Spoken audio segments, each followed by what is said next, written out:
where the water was It's supposed originally to be decreased. But a lot of those it's in April. diversions are gone. Yep. And Yeah, So- Brian, what's need his to- name, we is need to coming, talk is in about- charge of that. But I can't if we're remember. gonna preserve any of this, here's what she's. I don't think Yeah. so. Because they're probably not Just used. this one. Yeah. This one. So- So you What is- probably got the ones Already that in were here. Do you actually know the being name of the used. conference in Snow They're College? still, What is the yeah, name? they're still in At good Snow order. College? All the rest. How are you doing? Yeah, To Rachel. save, The to builders. save them, we're gonna have to. No. It's the building connection. No, this one, the Brian, what's his name, is in charge. So go Water. away. Water. I'll find it. I'll find it. I just have. It's for the road department. It's roads. Is that the one you're thinking of? No, this one, I'll find it. So next week, next Wednesday starts the This, Building Utah conference in Richville. no, there's Yeah. one, Or somebody who can actually feed them. Brian, the Yeah. Brian is in charge. Is it? Say that? No, the other Brian, the one that worked for the governor's office. He's, Steven? okay, he's coming to He the didn't have county Well, yeah. this week. Brad, He is Brad Butler. in charge, Basically got them all. oh man, I can't even think. Anyway, I'll see if I can There's find. Steven's door. Well, It said that he's, I never know where which of my, I had two phones, so two phones get Company out messages. there own any of those rights? Let's see. Well, originally, they were decreed, so that was decreed for 12 companies. Yeah. So it's still in the name. Well, here's the Is it bigger? guys that oversees all the programs under the government. My grandfather. And his two brothers bought Snow that College. Jensen That's the only one I can think of is the Building Utah. County Is Commission. that building that they have to do, it's just, it's not He economic. left the party that came It's just from with the Pearland road Bluff. department? No, it's all about roads. UDOT, transportation. Storied history. Well, our hope is if we're now. That one's the one that's next week. Maybe I'm losing it, but Translate into I, that, it's also working on the Marcello area. what is it called? Informally, to get all that straight. Good. All right. Clayton said he'd come down tomorrow and thank all these people for Yeah, this. Getting on the okay. hospital money. That's a good idea. Just, I told Well, him we'd 5 minutes early. to our commission meeting. I'd like to welcome everyone who's present with us today here in our meeting room. It's supposed to be a beautiful day out today, so I'm looking forward to the sunshine. But thank you all for joining us today. I'm going to go ahead and call this commission meeting to order. We'll go ahead and go through our roll call. We've got all Commissioner Adams present, Commissioner Stubbs present, Commissioner Harvey's present. So we've got a full quorum today. And we'll move on to our invocation. So let's see. All right, go ahead and say our invocation. And Our dear Heavenly Father, we're grateful for thy many blessings upon us. We're grateful that we can attend this commission meeting and pray that thy Spirit will attend the leaders and the decisions they make, and it'll continue to be for the betterment of the county and the communities and the residents in this county. And we pray that there'll be good civil discussion, and that it will be a productive meeting. And this we pray in the name of Jesus Christ. Amen. amen. Thank you very much. Now we're going to do our Pledge of Allegiance. So if everyone would stand. I pledge allegiance to the flag of the United States of America and to the republic for which it stands, one nation under God, indivisible, with liberty and justice for all.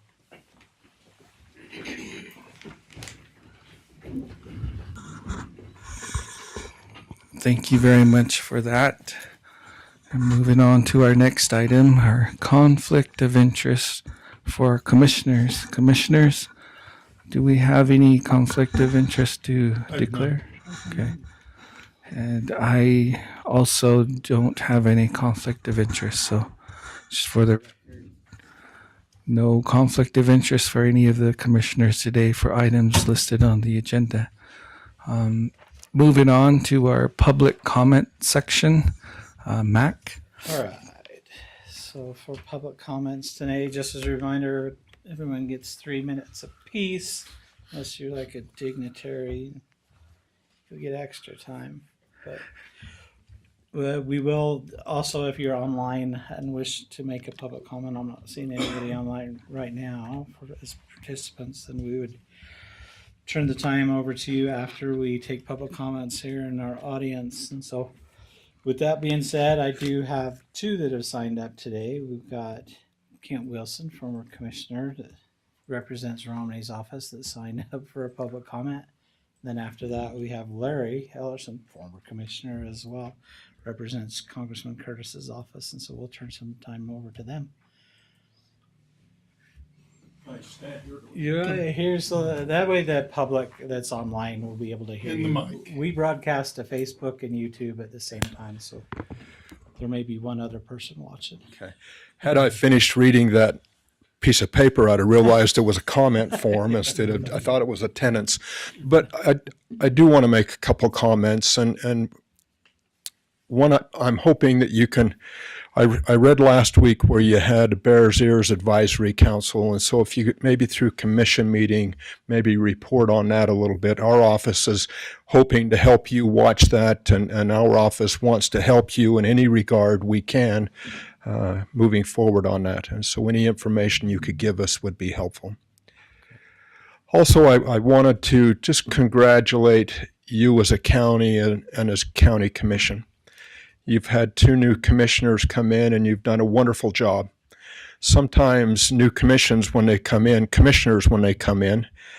they come in for the wrong reasons, and it feels like you are here for the right reasons. And you've got a good mentor, and you're taking advantage of that. And so it makes me smile, number one, what Bruce has been able to accomplish in his tenure, and also that there are 2 individuals that are coming in and learning how to run a county and be engaged with the state. When we live out in rural Utah, the state of Utah and the federal government are important partners. And you guys get that, and so I wanted to commend you. Is there anything that you would like me to share with Senator Romney? Commissioners, any thoughts or ideas? Maybe while you're pondering that question, I just want to know in our last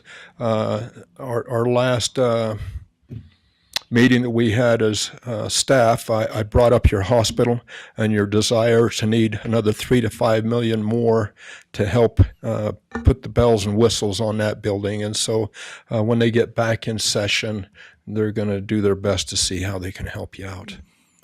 I think the only message I'd like you to send to to Senator Romney, Kent, is I did get his letter, and I thought it was really awesome. I'm framing it, and so hopefully the next step is he comes down and visits me, so I can hang a picture of me and him next to his letter, because I thought that was just really awesome to get a personal letter from Senator Romney. So very special. So Okay. if he ever comes down into our county, love to see him in person. We're planning a 24th of July retreat for our staff, and so we're not sure where we're going yet, but if we get close, I'll let you know. Sounds good. Okay, well, thank you very much. Thank you.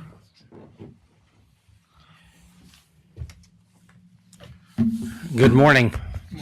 Right. It's been a while since I've been here in person. I generally try and come in electronically, as you know. Yep, absolutely. And I would just say that I would echo what the esteemed Mr. Wilson just said in terms of our appreciation and acknowledgement for you as a commission at this point in time, and keep up the good work.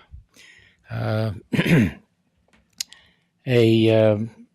couple things that the congressman's working on. One is a support for some legislation that's being put forward in regard to dismantle or remove the EPA's rule. This is not legislation, but the rule that they made relative to emission standards beyond 2027. I'm not sure that Commissioner Wilson can carry the water in the Senate to get that approved or not, but anyway, we'll see.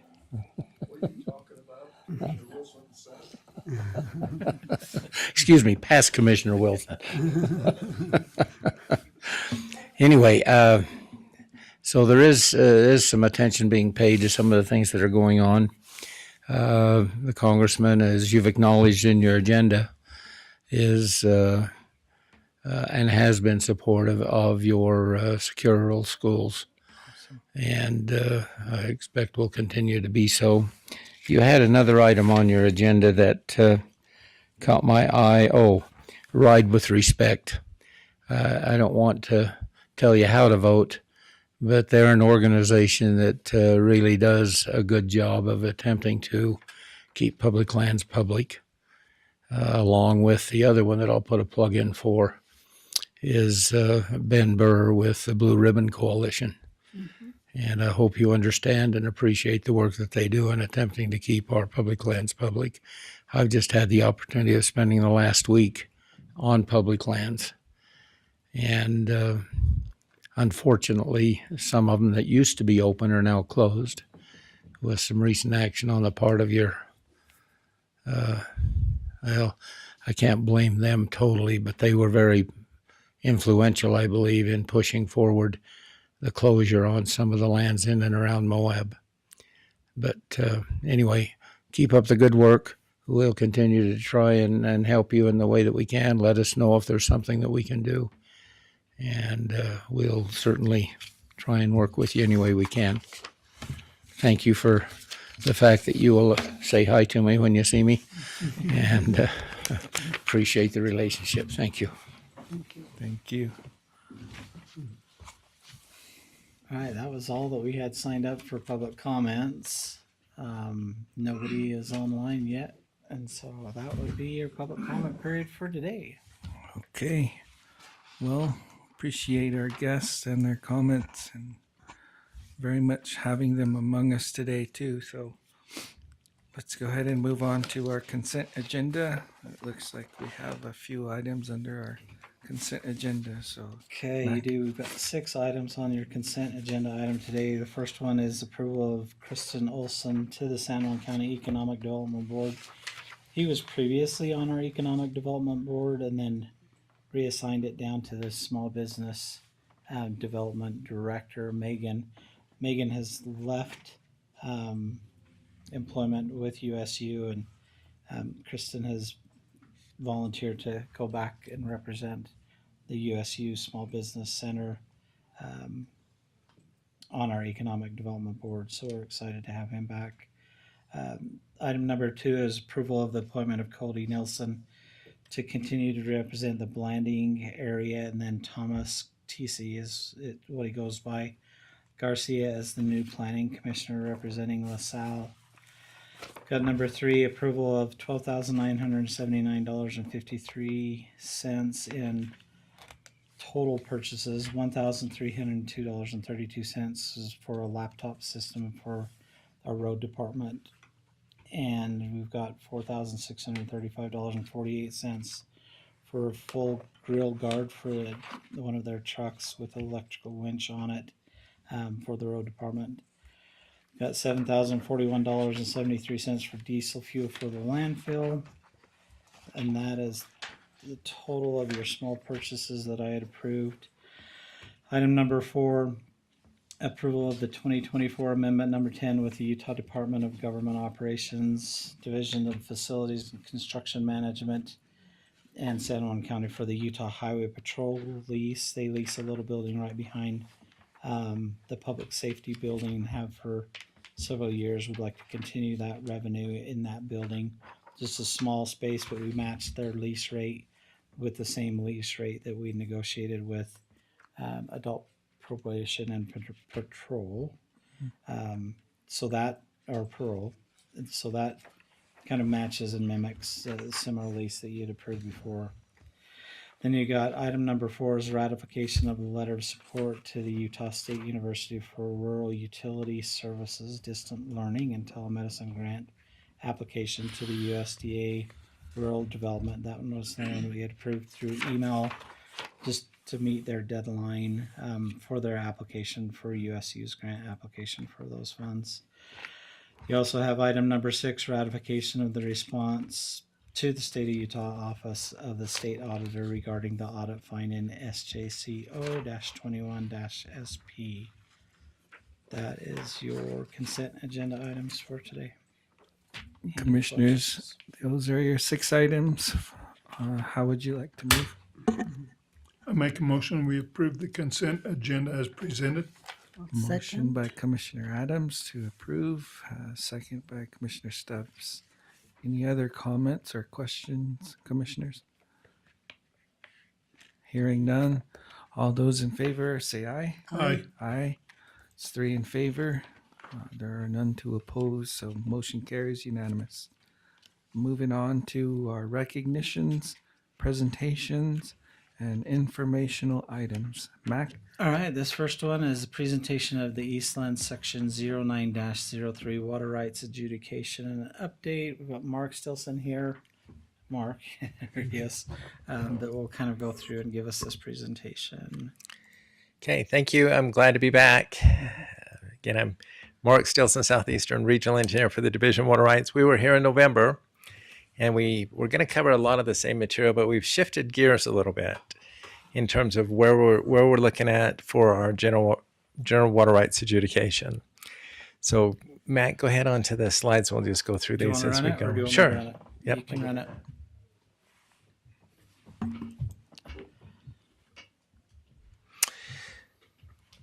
Let's see.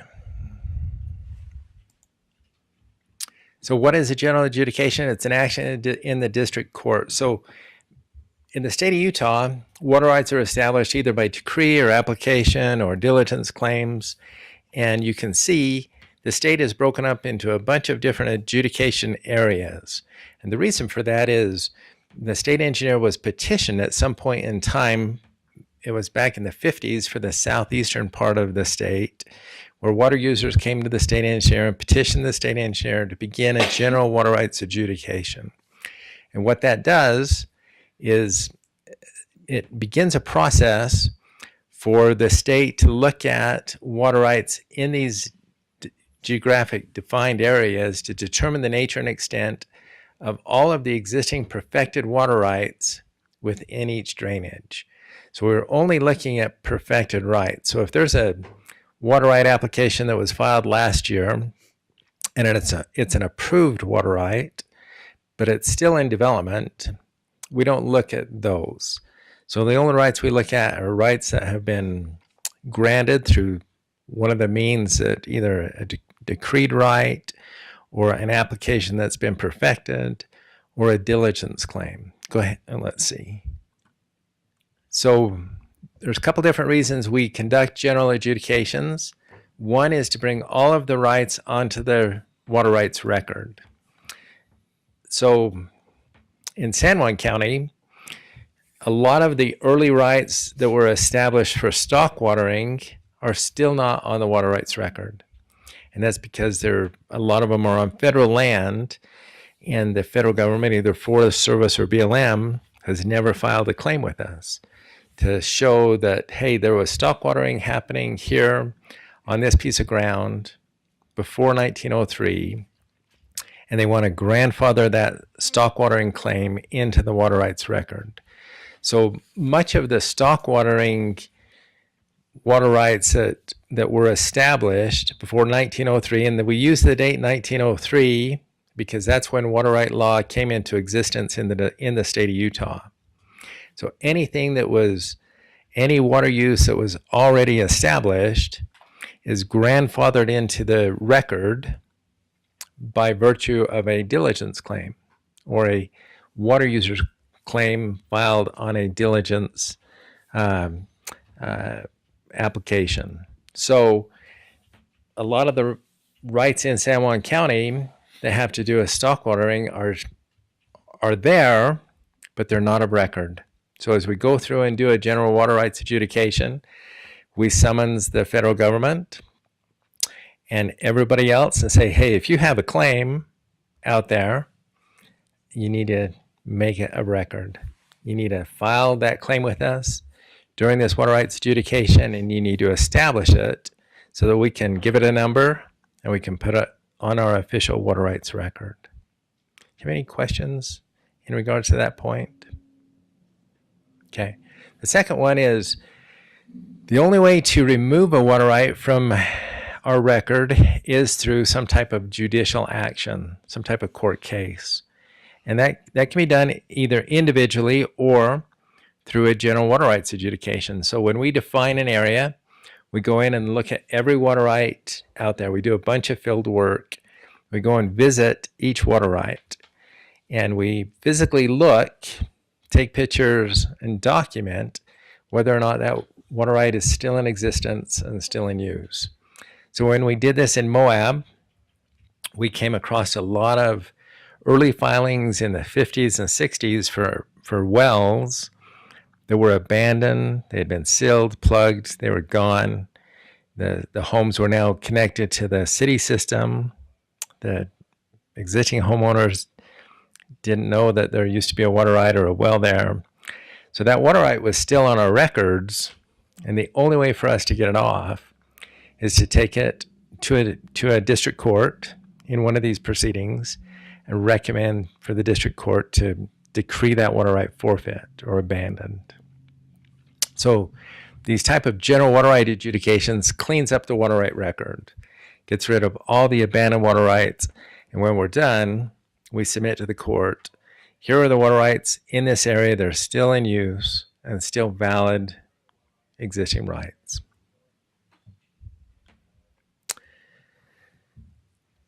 Well, and then that kind of finishes that point that we get a decree from the court on all of the existing rights in that respective drainage.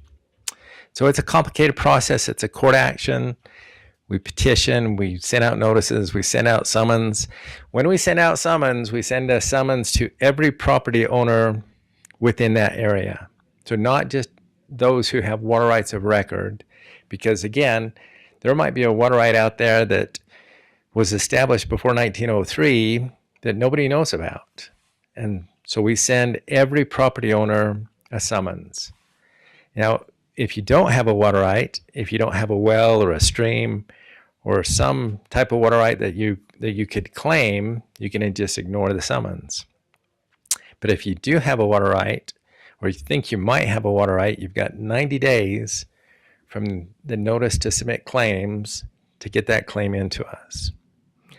There's a 30-day extension you can get, but it's a pretty quick process that's saying, hey, if you think you have a claim, make sure you get something to us within 90 days of when we give you notice to file claims. So we send out a summons first. We have a public meeting. We're here today to try to kind of get the word out that we're moving in this direction, but that we will still go through the process of putting a notice in the paper, having an official public meeting at some point. Only after we do all of that do we send out the notice to submit claims. So hopefully everybody by that point knows what we're doing, that we're coming into this area, we're looking at the water rights. Anybody within this area who thinks they have a water right needs to participate.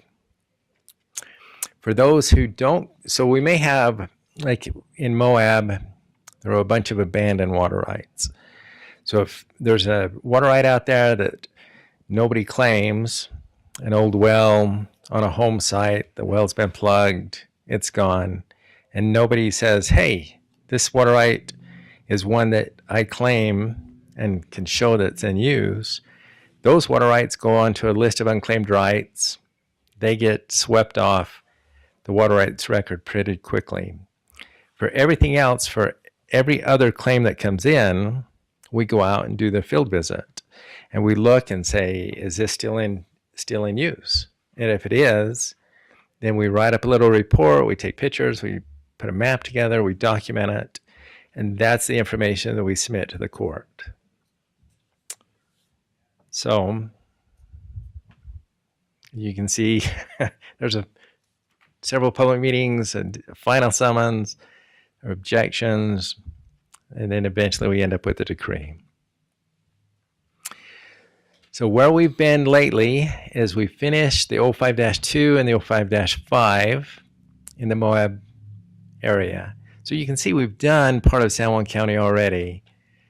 They're in the Spanish Valley part and a little bit down into the LaSalle's there in the 05-5. 05-2 is done. We started in 2018. There were 603 claims. We have a decree, an interlocutory decree signed in 2023. 05-5 was started in 2019, 465 claims. That book is done, and we are taking it to the court, hopefully this spring, summer, to get an interlocutory decree on it. Where we're working right now is the 09-1, which is the Navajo Nation. We're doing that in partnership with the federal government. There's 105 state-based claims, which means there's some state filing out there on our records. Now, all of those claims that are in use by a member of the Navajo Nation on reservation land will be accounted for under the new Navajo water rights settlement. So the only claims that will be outside of that settlement are just a handful. There's a bed and breakfast down in Oljedo, the Fire Tree Inn, but there's only a handful. The old trading post out by on the road to Hovenweep, the Hatch Trading Post. Yeah. Yep. So there's only a couple of private land in holdings within the reservation. What about, Mark, what about these community wells that pump into these big holding tanks? And then people drive in with their 55-gallon barrels and fill them up, and that's what they take home On the reservation or off the reservation? on the reservation. Okay, so those would be covered under the Navajo water right, established under that settlement agreement. And do you have record of them, or does the Navajo Nation have record of them? So the Navajo Nation would have a record of them, and they, Where could you find, where would you go to in the Navajo Nation to find out where those wells were within the boundaries of San Juan County, but on the Navajo reservation? okay, great question. That's my question. So the Bureau of Reclamation has partnered and actually contracted with Keller Blissner, which is an engineering firm out of Logan, and they're doing the Navajo Nation side of the survey.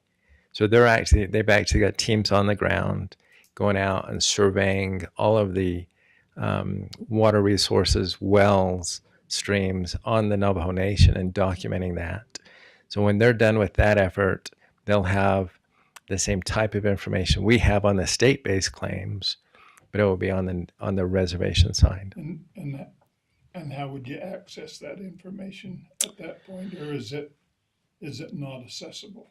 No, it should be public record, Okay. and it should be through, I believe the nation has a water rights, an Office of Water Rights. Okay. So Because I went and looked, it was interesting, excuse me, on wells and the reservation. And I can find the ones San Juan County off the reservation, tons of online. I can see where they are, but I couldn't find anything in the strip of the reservation in the county. Right. So it's So- probably not going to be on our records. Mhm. You'd have to be looking on the Navajo Nation, the Office of Water Rights for the So Navajo that'd be Nation. part of the water right, which would be really nice to know where those wells are and how they can be used. Because my thinking was that, with the water rights, it's mostly for human consumption. It's not for animals or plants. And so I started thinking, I wonder if how many wells. I know of 2 wells in the reservation, one in Navajo Mountain and one in Oljedo by the old trading post there, and I guess they have a third one and the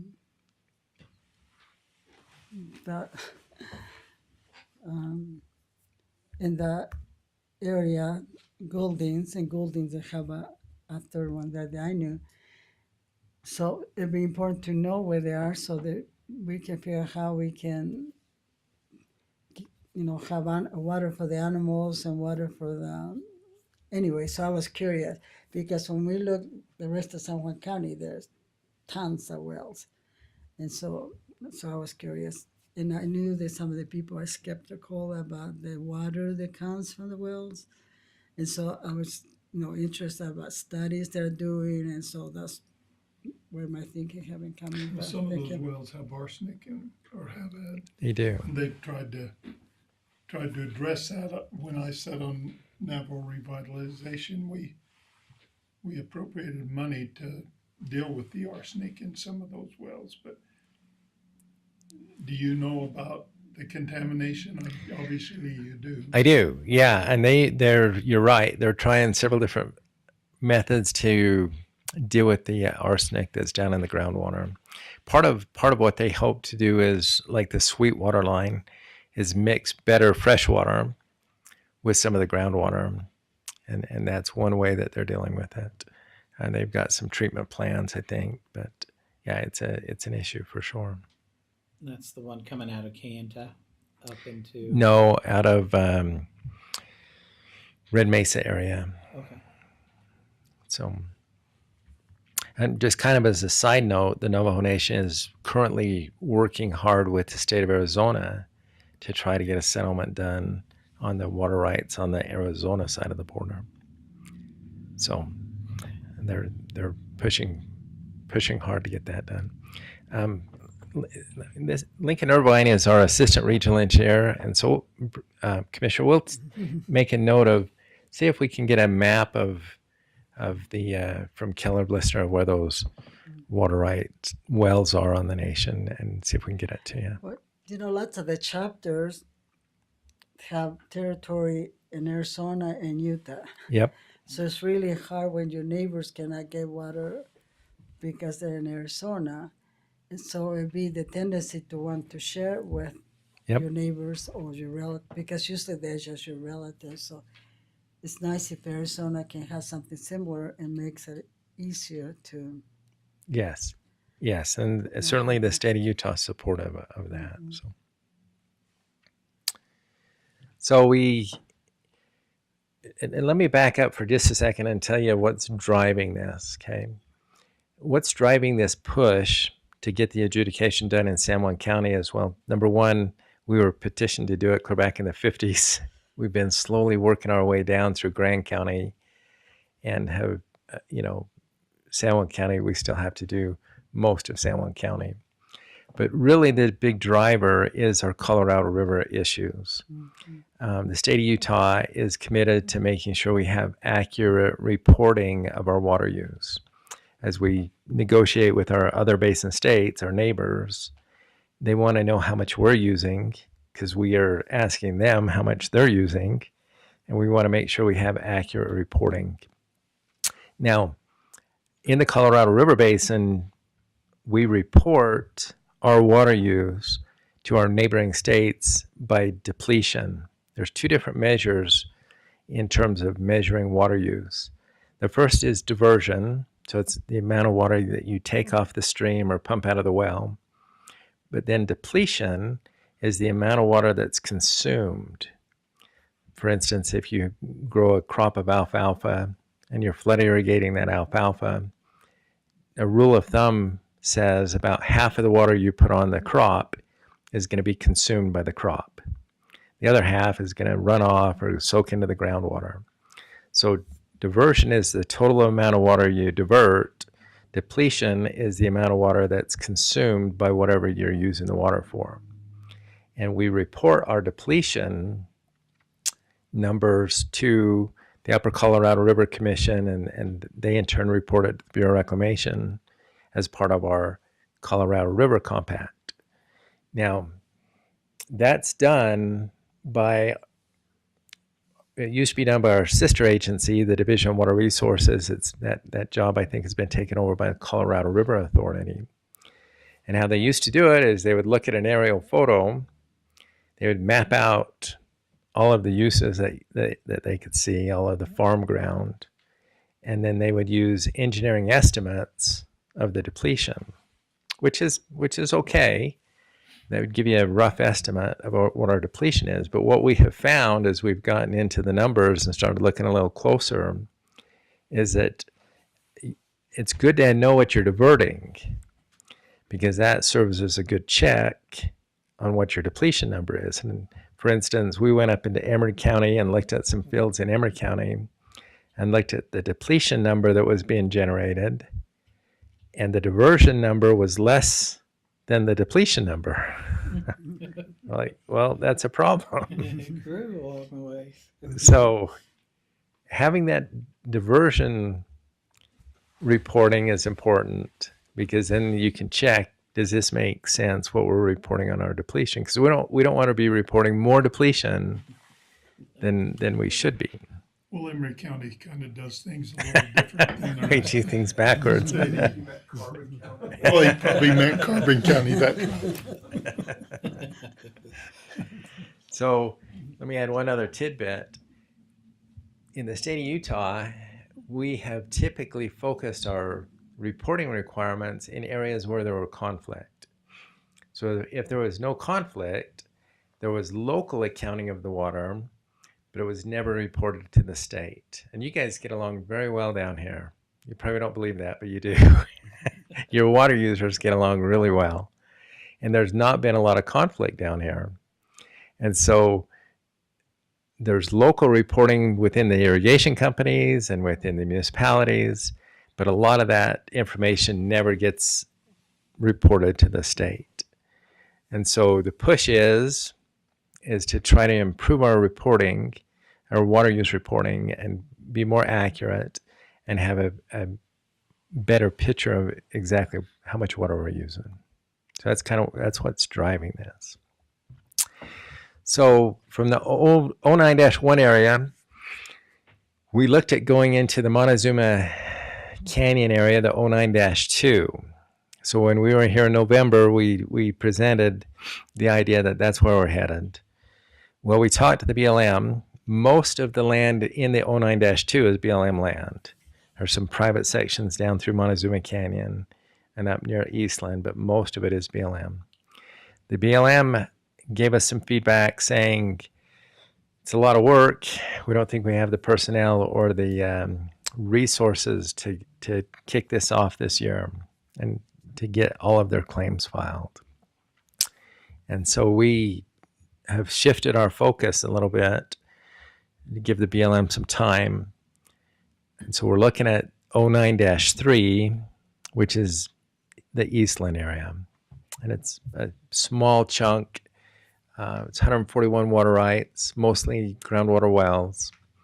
And that's probably a good place to start. There's not very much BLM land. And so that's kind of where we've shifted our focus to. And we're working hard to try to get that adjudication kicked off sometime this summer. Hopefully early summer, but it might be midsummer before we actually can get it going. Once we send out the summons and the notice to submit claims, water users in that area then would have 90 days to work with us to get their claims filed. So that's kind of what we're looking at. That's a little bit better close-up Eastland, Eucla. And that's it for us today. Do you got any questions for us? That might be some of the largest part of private property that we have in the county It is is. that Eastland segment. Yeah. So let me emphasize that we are very much committed to protecting water rights in the state of Utah. We want to help water users protect their water rights. When a general adjudication is done and it is decreed, that provides an added layer of protection. We recognize that some water rights are going to be forfeited through the process because they've been abandoned through the years. But anybody who is still using water or still has an interest in using water, talk to us because we can help you protect your water rights and keep them in good standing. So that's why we're doing the public outreach. That's why we're coming down and getting the word out ahead of time. There's a lot of issues in the Monticello area that we need to work on. But, our plea to you guys is to help us get the word out, get the water users, call us, let us work with them to make sure we can preserve as many water rights as we can. We've got a flyer we're going to leave with you. Mark, I do sit on the Southeast Utah Colorado River Advisory Committee. Yeah. And we've had numerous meetings about the allocation in both the upper and lower basin. And I think everybody's pretty much aware of what is going on there. Apparently, back in the 1920s, when the original allocations were made for the upper and lower basin, they were basing that on something like 14.2 million acre feet of water to be allocated, which there never has been. Maybe there was at one time. One time there was 14.2 million acre feet of water to be allocated, but I don't think that exists anymore. And so there's some compromises trying to be made That's right. with that, and I'm wondering if what you're doing is related to that, or is that something you would just It ask is. to do anyway? No, well, both. Okay. Both. The general water rights adjudication starting in the 50s they didn't, obviously, weren't thinking too much about that. So that's an ongoing process. But it's become more urgent because of our Colorado River issues. And that number that you talked about was actually 17 million acre feet. Okay. They divided 7.5 to the lower basin, 7.5 to the upper basin, 1.5 to Mexico, and said, we'll come back and divide the rest later because they thought they had actually more Right. than that they could divide out. And the 100-year average of the Colorado River at Lee's Ferry is right at 14.9 million acre feet. But the last 20 years, or last 24 years, the average has dropped to somewhere around 12 million acre feet. And that's why Lake Mead and Lake Powell are drained, because we've been living off of storage to supply the lower basin. The lower basin uses between 9 and 12 million acre feet. The upper basin uses between 4 and 4.5 million acre feet. So that's kind of where we're at. The governor apparently feels like those negotiations are going well for Utah. Are you of the same opinion? I am. I think the Colorado River Authority has done a very good job Okay. in representing Utah and pointing out some important points in how we are relating to our neighboring states. And the proposal, they just recently set out a proposal for the Upper Basin states on how to address this issue going forward. The Lower Basin has a competing proposal, but I think Utah's in pretty good shape with where we're standing on that. So. Yeah, there is that one state that is a problem state Yeah. when it comes to negotiating. That's the state. I don't know. Some of the commissioners say you have to get a special permit to get into in and out of that state because they're so much different than the rest of us. Might be But true. anyway, we appreciate what you do and what you bring to us every time is very enlightening. At least to me, it educates me a lot on water rights are so important when you live on the Colorado Plateau They are. because we are in a desert. Yep. And I know down in St. George, they're trying. Is St. George in the upper or lower They're basin? actually lower basin. They're in the lower basin? Yeah. So they get more water than us? Yeah. So, Mark, I have a couple of questions I'd like to ask. Sure. When you shared the information regarding Navajo Nation, and I think the area I'm talking about is like 9-1 or something, if I remember correctly. Yep. You mentioned there is a contractor, Keller Blissner. Yeah. Keller and Blissner.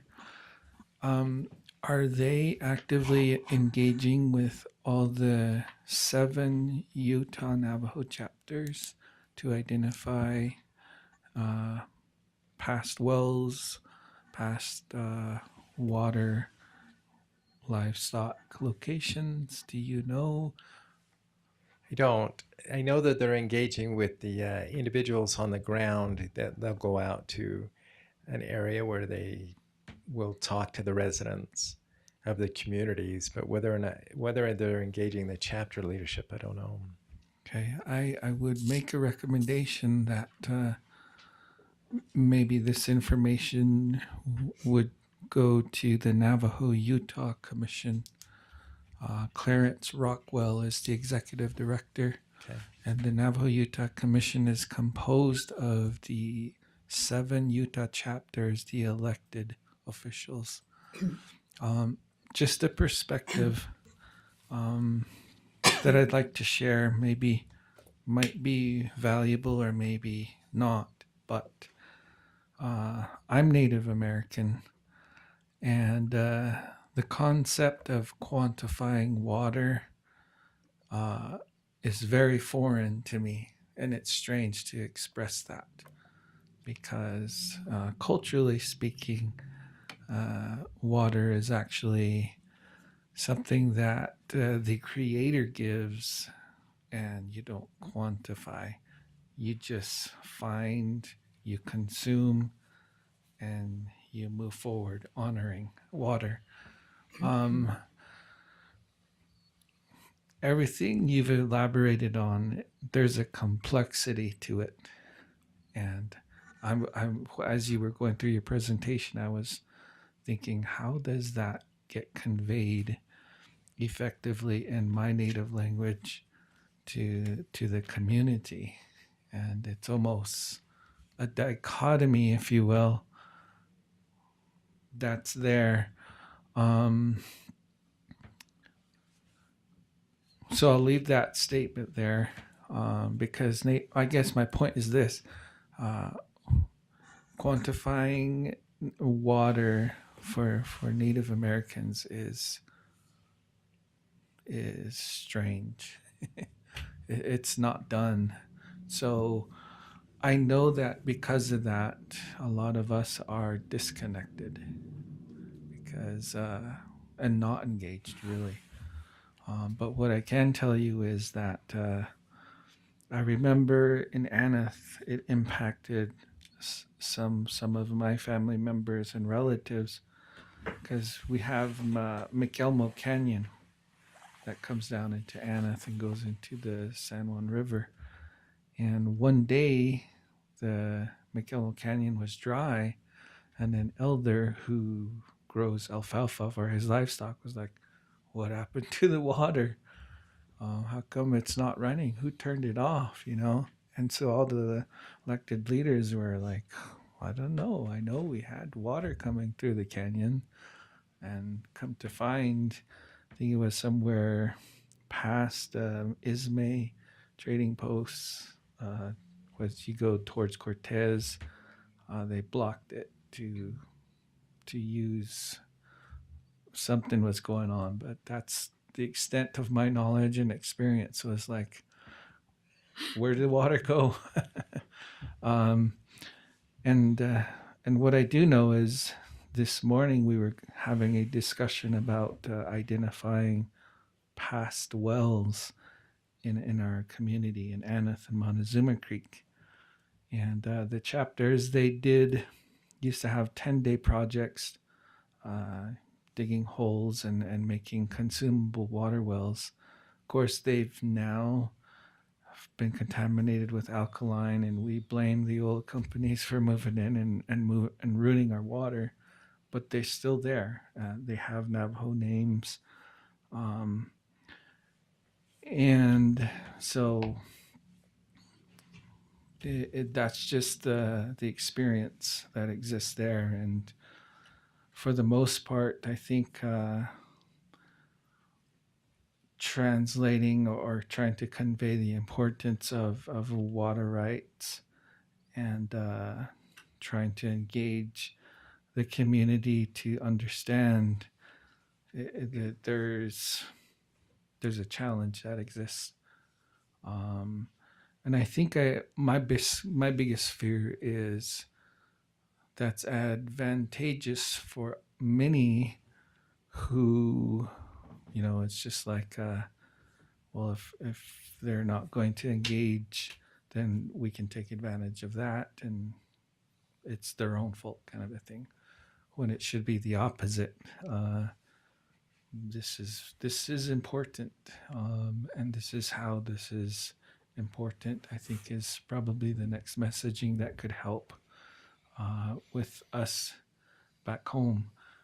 And I don't know if that makes sense, but that's something I think is important to express here is for at least for me, my family, my relatives, we think of water in a different term. And it's not quantification, but different. And I don't know if that's strange to hear, but there's a cultural aspect to that, I think. But again, probably my best recommendation would be if we can engage the 7 Utah chapters that are on the Navajo reservation in our county. That would be valuable, I think. Okay. And to be able to help them understand that you're there to support preserving water rights. And I think once they engage, they'll be there front and center to say, we had wells here, we had livestock natural wells here. Historically, we got wells here, and there would be more active identification of historical sites and family sites that exist. They're there. No one really talks about it because it's just like it's past. It's done. Now we just got running water from NTUA. Why worry about water rights when it's piped into your home? Right. As opposed to the past where it was hard. Yeah, I mean, like I grew up with sheep. And I followed my grandmother to these natural spring wells to feed the herd, and then they were ruined because of alkaline, and so we started transporting huge barrels of water into our little water tanks. Started hauling, and I think now that's the normal practice. That's the norm, is you haul your water from a water source to feed your livestock and to have your family consume. So hope that information is useful and provides some insight.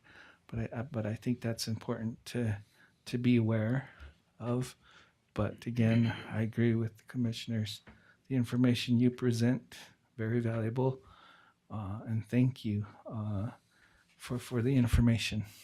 You bet. And let me just follow up on a couple points there. We'll take that and we'll transmit that request to Keller Blissner, see if they would make sure that they're meeting with chapter leadership and make sure they're getting input. The settlement that the state of Utah did with the nation actually recognized all of those historical uses. So it's important to document them and make sure that they get on the record, and they are protected under that settlement. Just one other point on why this is such an urgent point in time. The Colorado River project, which is Lake Powell and Lake Mead and several other smaller reservoirs upstream, they've done exactly what they were designed to do, and that is to hold large volumes of water for times of shortage. And up until the year 2000, we had some droughts, but they were relatively short droughts, and the reservoirs functioned just right. Since the year 2000, we've seen an extended period of drought with a few good years in between. But this period of drought we're in right now has drained all of that storage.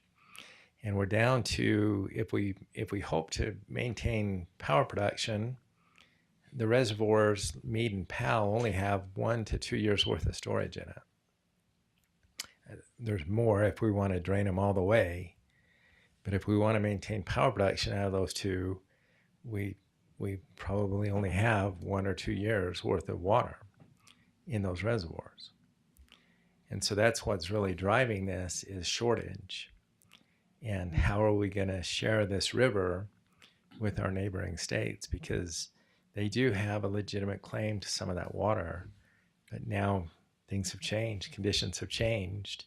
And how do we adapt to share a much smaller river than what we've had in the past?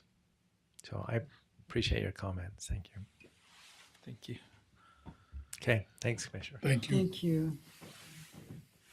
I know I'm not part of the commission. Can I ask one quick question? Yeah. You mentioned that St. George is part of the lower, They are. so does that mean that the St. George pipeline would come out of the lower basin allocation? No, it would come out of the upper basin allocation. That's interesting. Yeah, Okay.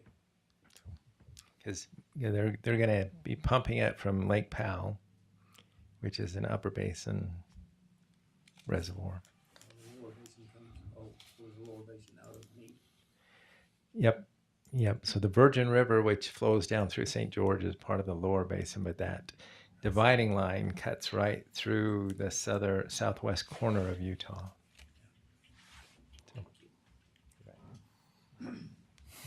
Okay, moving on to our next presentation. Thanks, Mark. Appreciate that.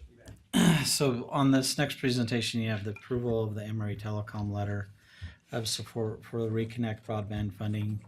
And then also we have Jared here today from Emory Telecom to kind of give us an update of where Emory Telecom is at with broadband implementation throughout our county. And so in here, Jared, I've provided the map that goes along with your request for funds. Perfect. Good afternoon, Commission. Appreciate the time. For those that don't know me, I'm Jared Anderson, COO with Emory Telecom, and a very brief recap. Emory Telecom is a co-op out of Emory County, and we cover, at this point, Emory County, Carbon County, Hanksville, and then Grand and San Juan. And our build down into Grand and San Juan is more recent than our Carbon and Emory deployments. Carbon and Emory, fiber is done. We have built to 99% of all homes and businesses. And so those are two of the best connected communities in the entire state. Grand and San Juan are starting to get closer. Where we are currently at, we've committed to the state to build out most of San Juan and Grand counties. We have built out Moab with the exception of a little bit of some of the areas downtown that are a little bit harder to access, but they'll be done by the end of the year. And then about half of Spanish Valley, the San Juan half of Spanish Valley, I know it's not really half, but that should be complete by the end of 2025 with fiber. I'm working on like areas like Pat Creek right now. And in further down into San Juan County, LaSalle is complete. Old LaSalle is complete. Wilson Arch, those areas. Blanding is overbuilt completely, with the exception of a little bit to the north and to the east, and I've got those out to bid right now. A challenge I'm having is Westwater, and I could use some help. And I believe Commissioner Stubbs, you've probably heard me in the meetings the when you were last. driving in your car. Yes, yeah, at the Westwater community meetings, and I can give a little bit more insight onto where we're at on that if that's helpful. Monticello, the fiber overbuild just got spliced through over the last 2 weeks, and we're testing right now. There's about 300 service orders getting ready to break loose, hopefully within the next couple of weeks.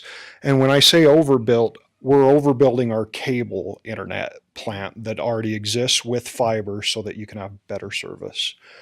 Part of this grant request, it's a USDA Reconnect grant. We have been successful in obtaining these grants in the past to help us build really expensive areas.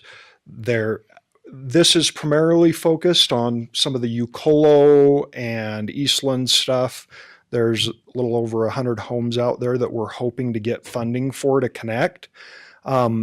I should say that this map that you've got is absolutely a draft. It's not the final version. We've got about another month of work before we submit the final application.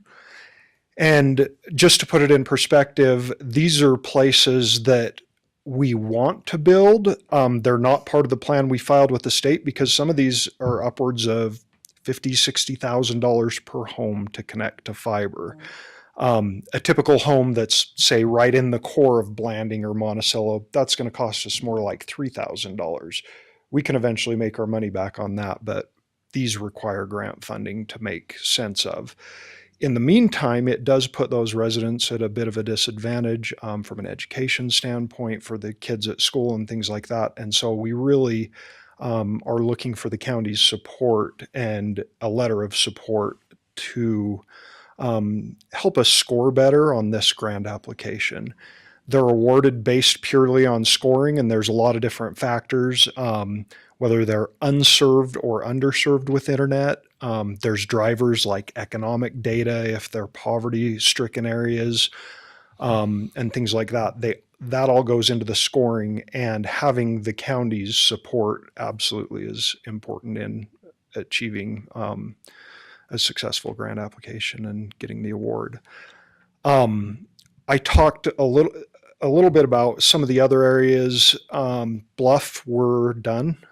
There's probably 2 places left that we're looking for some grant funding within Bluff to try and get. We've connected the medical clinic, the high school, the elementary school, and in Montezuma Creek.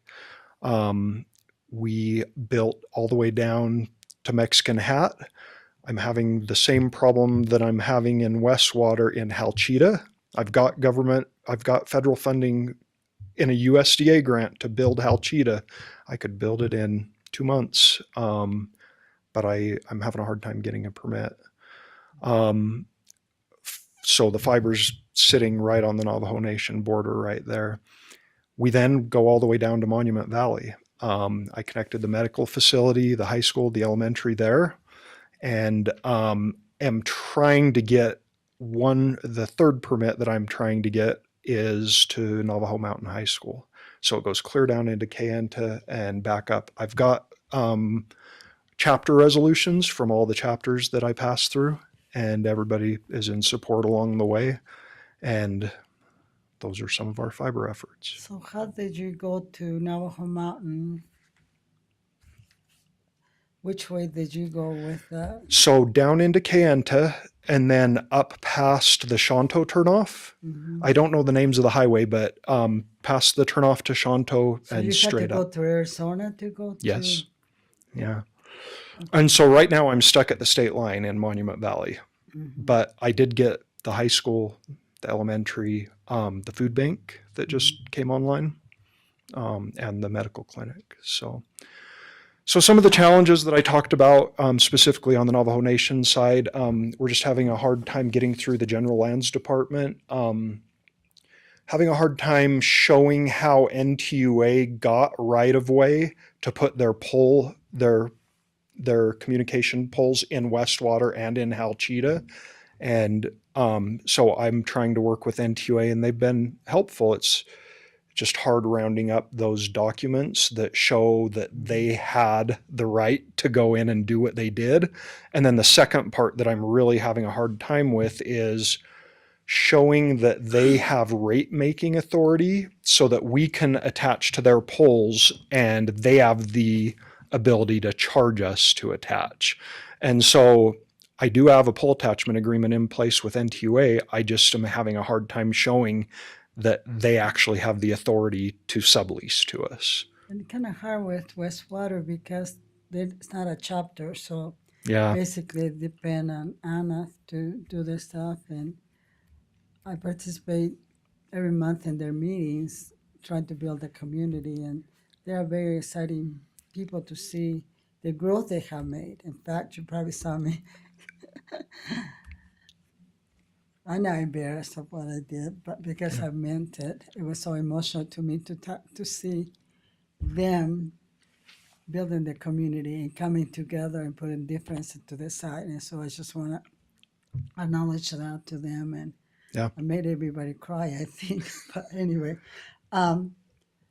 so it is because of that, it's kind of hard. It's like we don't have a chapter in Blondie. We have what they call probably, it's a Dene. Blue Mountain. It's a, Yeah. operates a little bit like a chapter, but has no authority. They have to depend from Anna. So that makes it even extra harder when Yeah.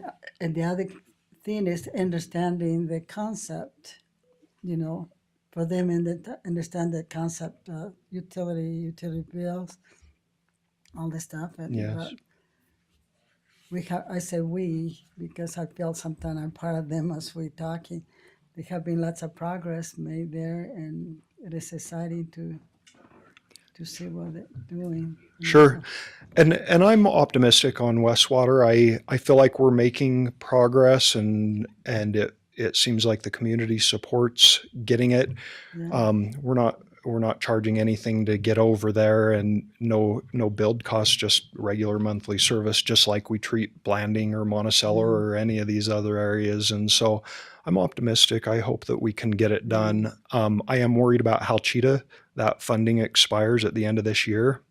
And I've already got a So- 1-year extension. What's the hang up in Hachida? Same. The Just same? proving the right of way that Because NTUA got. that's a community that was built under, it's another organization. There used to be Navajo. What With was the that? uranium. UNDC. UNDC created a community, so they're probably kind of hard to. Yeah. And that community is nice because they have multiple homes there. Yeah. And It would be another really quick one to build. I think Yeah. our fiber, we just don't cross the river. We're Yeah. sitting right there. And Westwater, we're sitting, right at the ravine. Canyon. Yeah. We're, We Yeah. can look at the Westwater. I'm just trying to. TJ there, our road superintendent, he's here as well. We have the right of way right there with the county roads that go through Westwater. I wonder if there's something that we can work with. So that's where NTUA is placing some of their poles, is within our right of way, and so and I'm almost wondering if we need to change our strategy. And instead of, we were trying to make it more affordable by just attaching on the existing poles, okay. but maybe we work with the county and we just go bury it all. Yeah, well, if they're already placing the poles there within our right of way, I wonder if we can work with them to get even the overhead placement. I know that that's a little bit more affordable. Yeah. we'll continue the conversation to see what we can help out with Okay. on that side of it. And No, I appreciate it. But we are making good progress. And so what you're going to see is, the bulk of these areas where there's any density are all going to be on fiber. And then these outliers will go after grant funding, and we'll continue to go after grant funding. This Reconnect program, this is just one of multiple different sources that we can go after. Later this year, there will be some BEAD funding. I believe Rebecca Dilge with the State Broadband Office has been down explaining the BEAD program. We plan on participating in that. If we can get some of this, that will leave more funds in BEAD that we can make that money go further. And so that's the goal here. So yeah, we're going to continue to try and just push further and further into the hard to reach areas. And we're definitely committed to the county, and the county's been a great partner. I've worked with Mac for years on Yes, different absolutely. projects, and he's been super helpful, and Elaine. And so, yeah, appreciate it. Talk to me. So we also have the challenge coming up that should be released here within, if not this week, next week, I believe. With what the challenge is as internet providers have gone through and indicated where they have connectivity and higher broadband speeds, higher connectivity speeds. A lot of people throughout the state, and you'll hear of it in your meetings, are kind of challenging, the internet reliability and service. When you look at the state's map right now for us, there's not a lot to challenge. We're pretty much still on the cusp of getting internet to a lot of our areas, especially down south. And so there's pretty much just we're colored in. I believe the color codes on there are either a yellow or an orange, meaning that there's really no service, no connectivity. But as we go into, like, I noticed Montezuma Creek has some internet available, and you touched on that you guys are through that area. And so we just need our communities to take a look at that, those areas that do have internet connectivity, to test those speeds and compare with the state of Utah broadband site, so that, if there is a lack of internet speed there that's indicated by the service providers, that we can challenge that. I really don't think there's going to be, because we have fiber pretty much throughout these areas that are connected. But if it's picking up your cell phone signal and they're using the 1E or 2E, that they could use as internet, but it's really not at the broadband rates that we need. And so there's not a lot to challenge on ours, but you'll hear those conversations popping up. But we've been monitoring that to just see if there were areas that we could challenge. If there are areas that are low income, underserved as far as internet capacity goes, then that also opens kind of the window for better funding or more For the funding. grant approval. And so as they see our county as a low income, underserved population, it kind of helps us here have a chance at the money a little bit quicker than some of these other cities. So while we were doing the tests, having people to test, maybe we need to promote that again as we visit the chapters. It will Maybe we be, can yeah. take that. The hard part is where they're already at no internet. Yeah. They're Do already we no have- internet. Still some of those flyers that we can take with us, maybe, and we can Yeah, pass yep. and Yeah, kinda- we'll get you that Okay. information. Sounds good. And so what you're going to see is you're going to see the town cores are built out with fiber, and we're just constantly pushing, trying to get out to the more remote locations. And it does require grant funding because, I mean, if it costs me $50,000 to connect a house, I think I maybe break even if I never have to talk to them once after about 15 years. And by that point, their modem will be dead. So yeah, it definitely requires funding to get fiber out to these places, and we'll continue to push and try and take care of San Juan So County. is your company the one that been doing the trenches going up in the hill up in Tormoni Valley? Yeah, I don't know how you guys did that, but it's amazing. it was really hard and expensive, Absolutely. but we made it. And and so, yeah, I'm happy to answer any questions. Again, just kind of looking for some support, not just from the county. If there's other letters of support that would be helpful, from other institutions, hospitals, university extensions, anything like that is helpful if you have contacts. Especially USU, probably a good partner because they're in the process of building a new campus in Money Valley, and this will be very important to have that kind of service there. And to hear from the residents themselves. Yeah. Letters of support are great. They're helpful. So I don't know, what other questions can I answer for you? Well, back several years ago, UEN contacted me and they wanted some help from the legislature because if this legislature could come up with $1 million, they would get a match from the federal government of $9 million to make a $10 million package to try and get fiber to all of the schools in San Juan County. Has that been completed or? Navajo Mountain's it. Okay. And that's the one that I'm trying to get a permit right now. I'm on year 5 of the permitting process. I've completed all the cultural, the environmental, all that work, just trying to get through the final hurdles. And that one we were able to successfully get a renewal last month on. It expires May, and we were worried that we were going to lose that E-rate funding through UETN. Navajo Mountain's the last one. So we're pushing really hard. It's about a 110-mile build from Monument Valley up to Navajo Mountain. So who gives the permit? Ultimately, so right now we're with the General Lands Department, and we've been hung up It's within for the Navajo Nation. with the General Lands Department. I believe we're making progress, and we should know within 2 months if we're going to get, number one, the fee waived because it's for educational purposes. It's not a commercial service that we're going to make a ton of money off of this route. It's a school. And so we should find out within the next couple of months the status of that. And ideally, I would start that build. So it goes General Lands Department. Once they approve it, it goes to the BIA. They have 30-day review process, and the BIA has already indicated that they're on board with it and they're good to go. I had a 2-day meeting with the BIA, and once they give approval, it goes back to the General Lands Department to issue the right-of-way permit.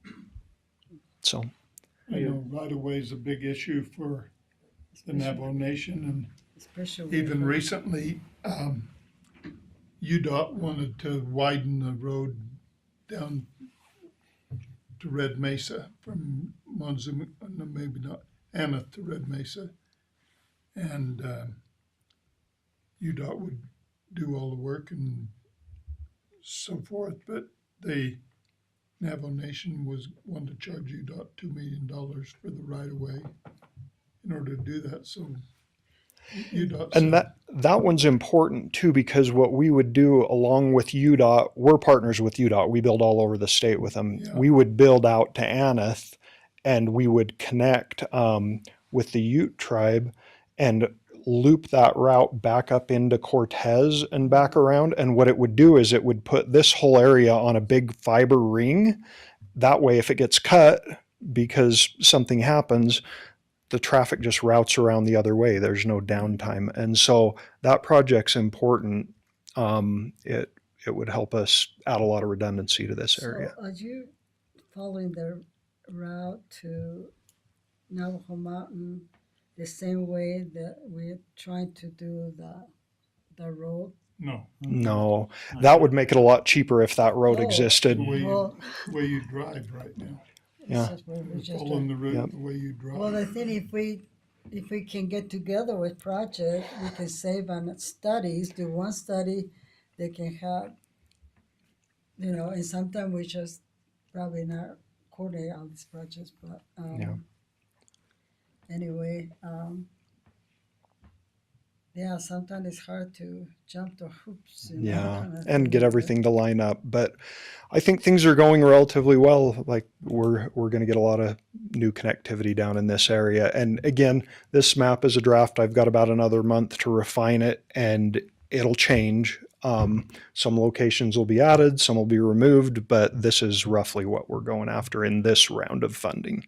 Yeah, So- and I would get in touch with Christian Olsen of the USU of the college, and I think he, especially because of the projects that happen in Iowa Valley, he may be able to give you a little support. I appreciate it. That's a good idea. I was just going to ask if you've connected with Tony Dayish with the Utah Navajo Trust Yeah. Fund. Have you been? Yeah, so Tony's been on the calls, on the Westwater community calls. Yeah, he is on the And so, yeah, we've reached committee, out. yeah. He's over telecommunications, right? No, he's So Navajo Trust, Navajo Trust he's Fund. the administrator for the Utah Navajo Navajo Trust Trust Fund. Fund. I know that the trust fund has paid for some of the costs for that electric line, and I think it was like the feasibility or right away cost or something like that. So I would imagine he knew some information in regards to NTUA's line and such. The Yeah. other question I wanted to ask was already answered, because you've got Aneth on your minds.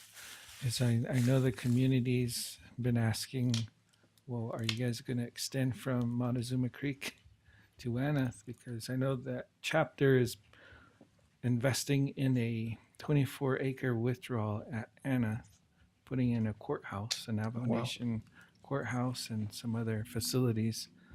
And they're probably going to need some good internet connection there.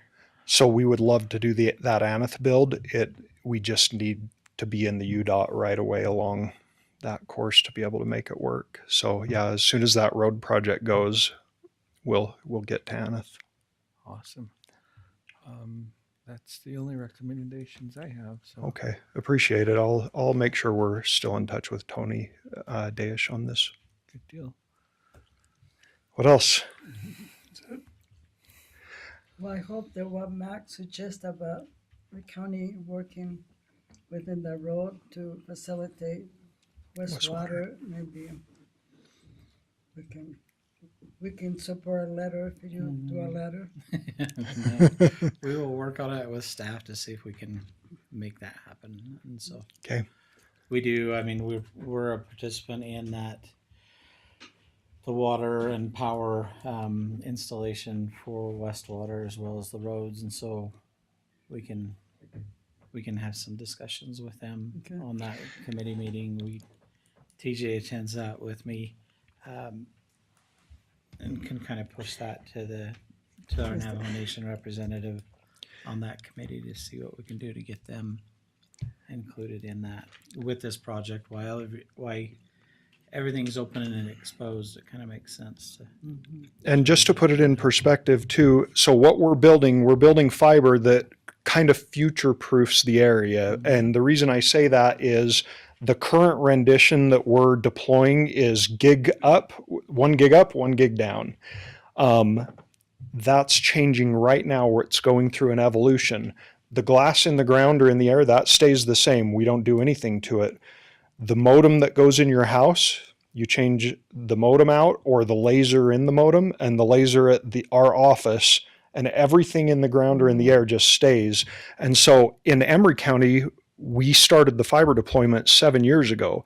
All that is depreciated out at this point, all the electronics. So we're deploying the next version, which is what this area is getting right now, and it's 10 gig PON is what it's called, 10 gig XGS PON. So the next product that you'll see is 10 gig capability, which nobody can use at home. That's a ton of bandwidth, but it really does future-proof the area once we get all this infrastructure in. So Then you can broadcast those Ute games.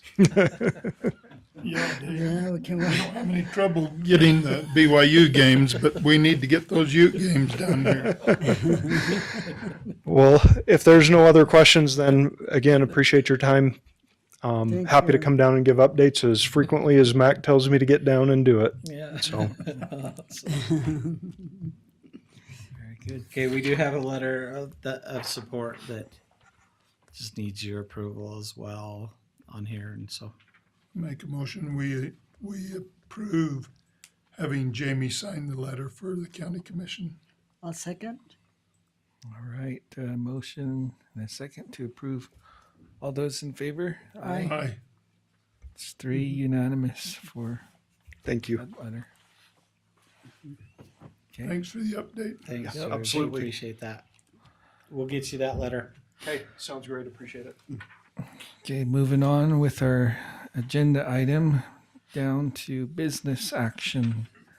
Okay, this one is consideration and approval of the library, county, and interlibrary loan policy update. This is for Nicole Perkins. I'm not seeing her here or online. This one here is the request to update the library, county, and interlibrary loan policy to limit the request and checkouts of the interlibrary borrowed items at a given time and per patron.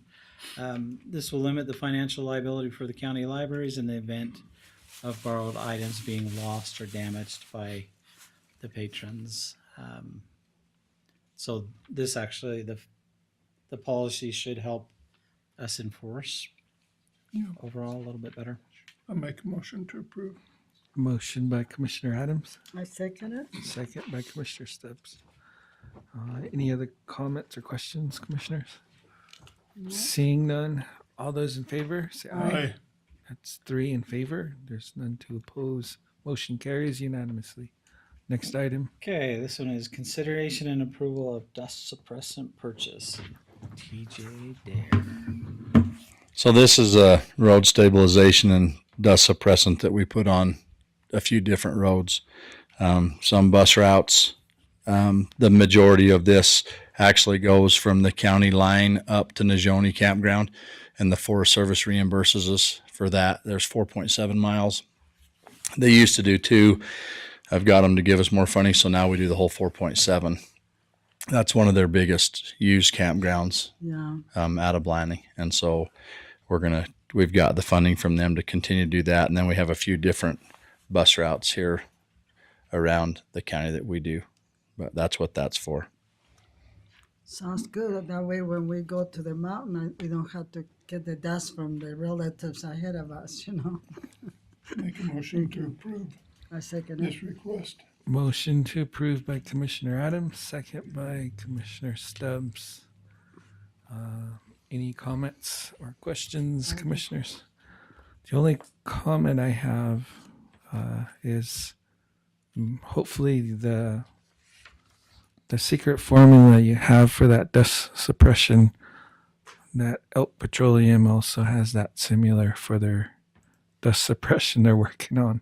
So, and on that project, I've got everything worked out for them. We're just waiting on their stuff back, their project, when they're going to do it. And then got everything worked out with the BIA on it. So we're just waiting on Elk Petroleum on that. Very cool. Yeah, I have to dust myself off every morning. So looking forward to that. Okay.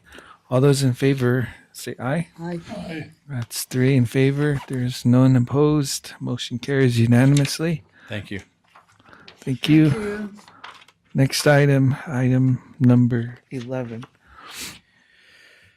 Okay, just let's see here.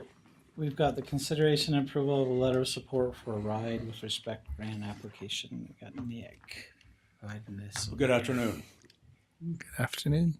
You may or may not know, but Ride with Respect, they have requested county support for a grant application that they're making from Utah's Off-Highway Vehicle Recreation Program. And this particular organization advocates for public land access, as Larry mentioned earlier, and particularly for off-highway vehicle access. And in the past, they have been recipients of state grants, which they've used to fund their review of federal agency plans and make comments specific to travel management. And their comments complement those of San Juan County's policy for advocacy for public land access, and they provide additional insight from the rider's perspective that is useful in our comments also. Now, most recently, they provided comments on the Manti-La Salle Forest Management Plan, and we used some of their input in formulating our county comments.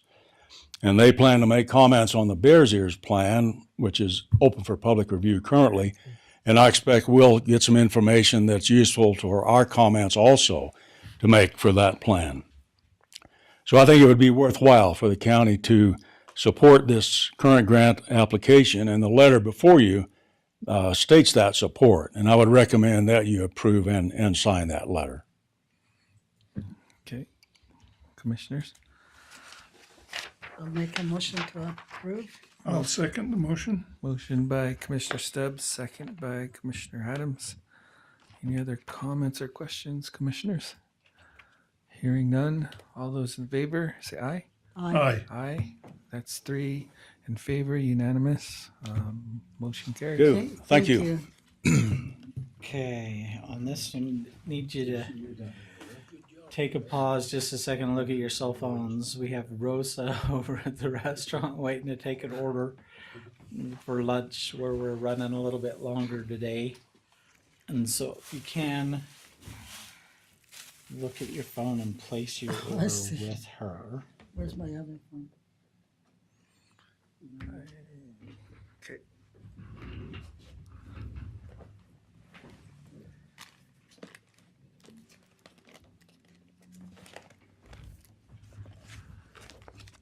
Which restaurant she at? She's at Gustavo's, Huh?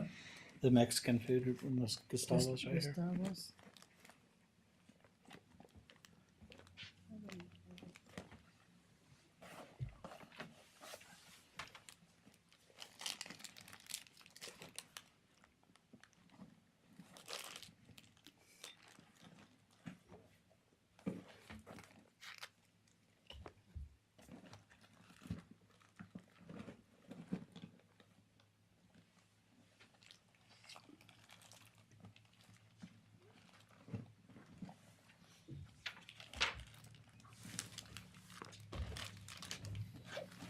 I'm taking my whole bag and I can't find my phone.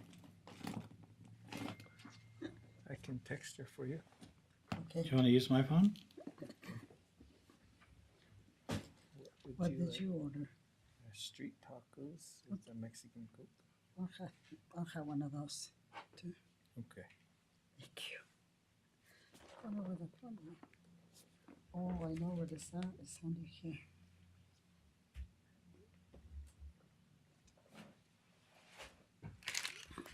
All right, Commissioner Stubbs and I got ours. Okay, yours is in. Lyman, is yours in? I didn't get a text from her. She might not have your phone number. Yeah. What do you want? No, Burger and fries. which one? The burger and fries. Okay. It's on the children's menu, but it's a pretty good burger. Oh, did they have those there? There's my phone. Thank you. It's up here. It was under here. Oh. She's got it. Mm, She gave me thumbs up, so you're good.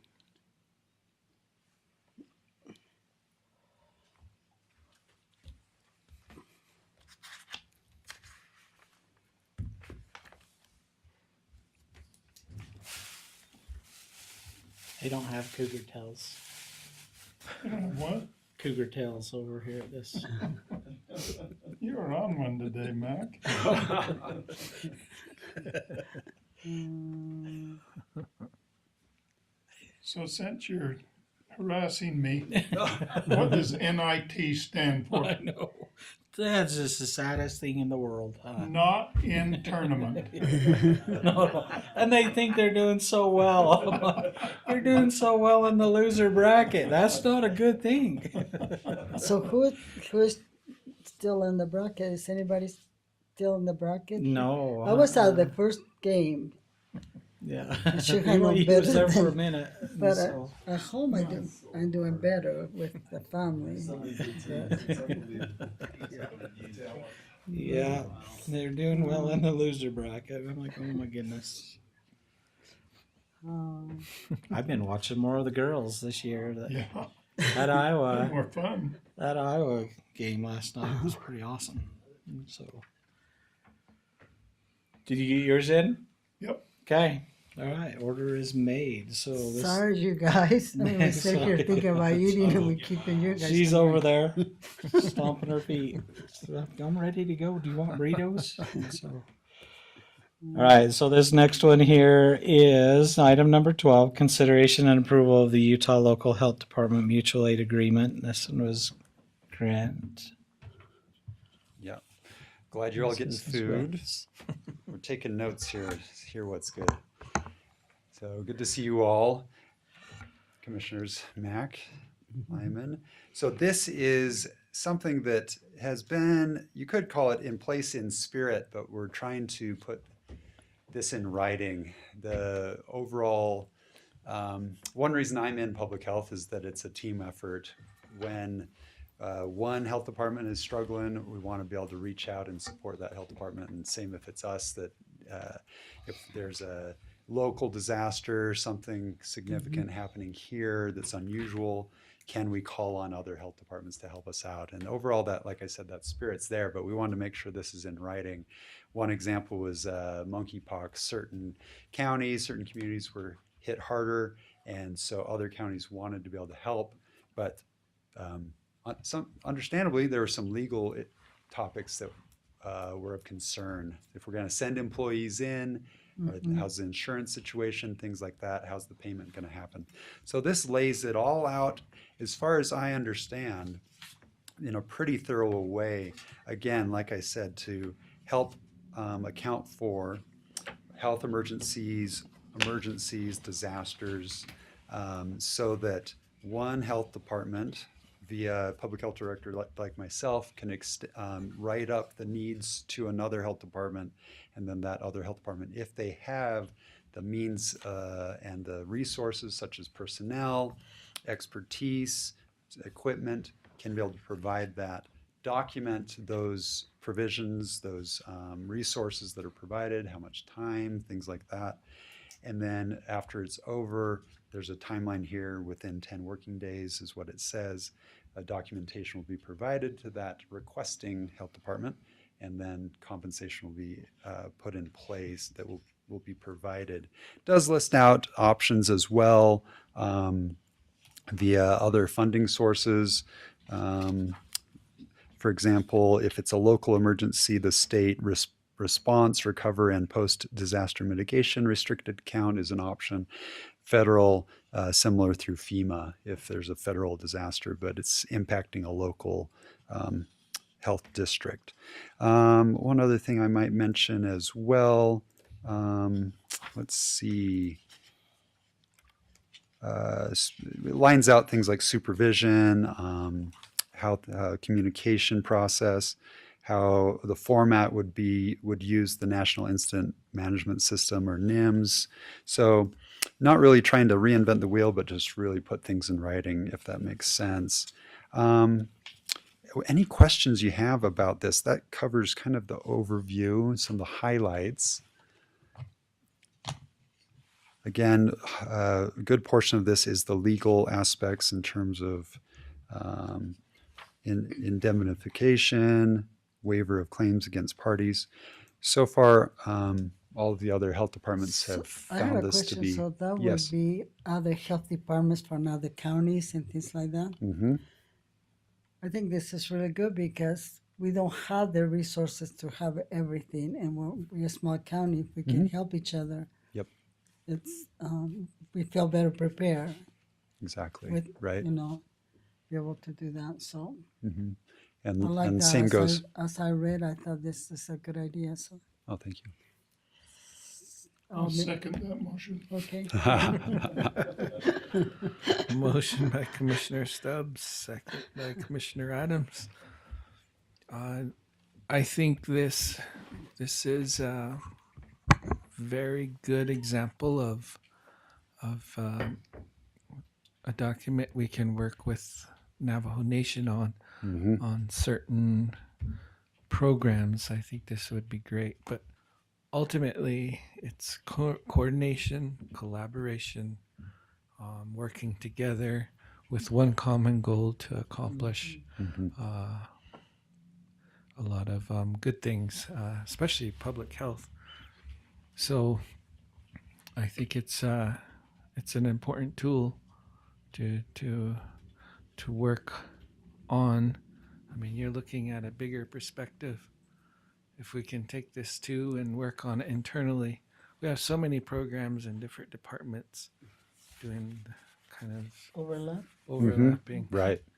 and And if we can coordinate that internally within our county too, we would have everyone organized to work together on a common goal. So nice job, Grant. I'm glad you brought that up. Similar with Ute Mountain Ute, White Mesa, to have something in place so that we can act quickly and not need to hesitate due to legal concerns, things like that. So I appreciate that. I'm really open to maybe we can build on some of this, right, and adapt the language. So that could really help. Very good. Now, on the emergency response, on the emergency management, we do have those compacts already in place at that level. And then this just kind of steps down on that public health Specifically, aspect of it. Right. Very good. And it does say how this will fit within our public health component of the emergency management plan, like you're saying, Mac. Yep, well said. Okay. Thank you. Well, we have a motion and a second. No other comments or questions. So all those in favor? Aye. That's 3 in favor. None opposed. Vote is unanimous. Motion carries. Thanks, Grant. Next Thank item. you. Okay, this next item here is the consideration and approval of the interlocal agreement for e-cigarette, tobacco, and other drug prevention between San Juan County and José.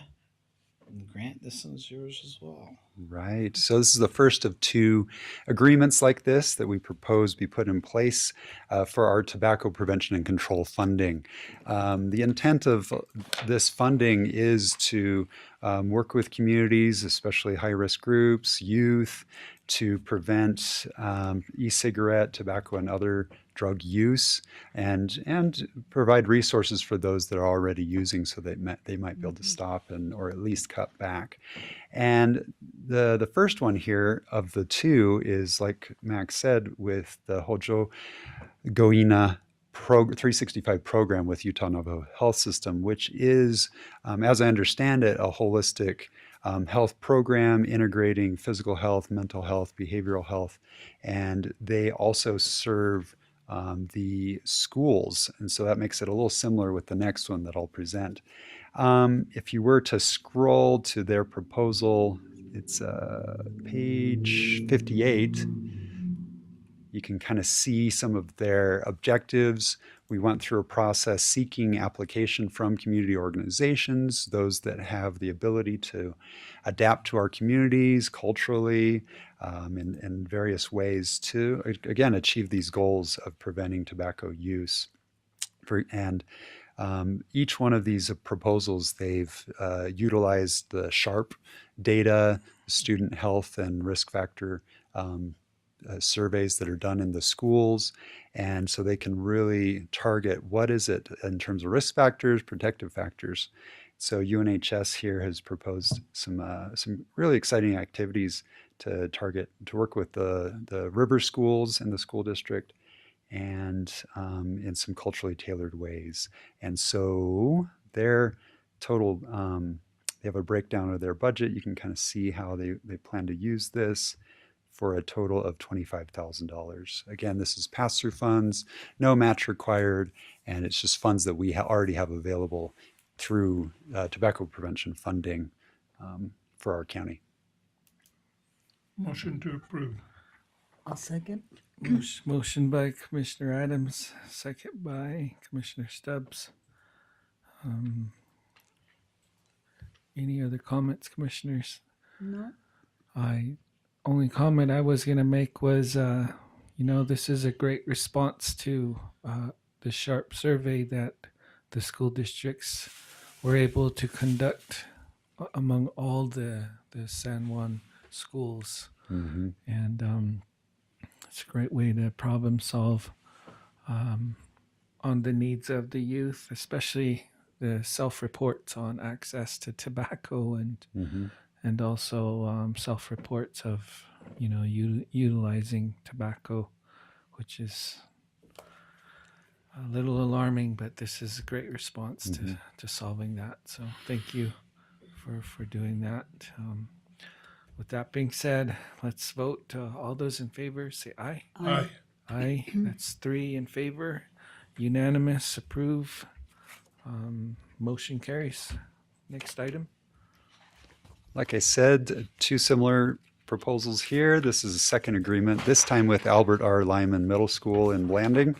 So overall, it's a similar approach here. Like I said, really using that sharp data. Thank you, Commissioner Harvey, for highlighting that. For example, we're seeing some of the younger and younger kids using some of these products. And so not, like you're saying, not to respond with too much fear, but we can actually look at the data and use a data-driven approach and really adapt to where the kids are. And so really appreciate Albert R. Lyman's approach here and working with the kids and proposing, like I said, some culturally relevant programming to address this and work with the parents, things like that.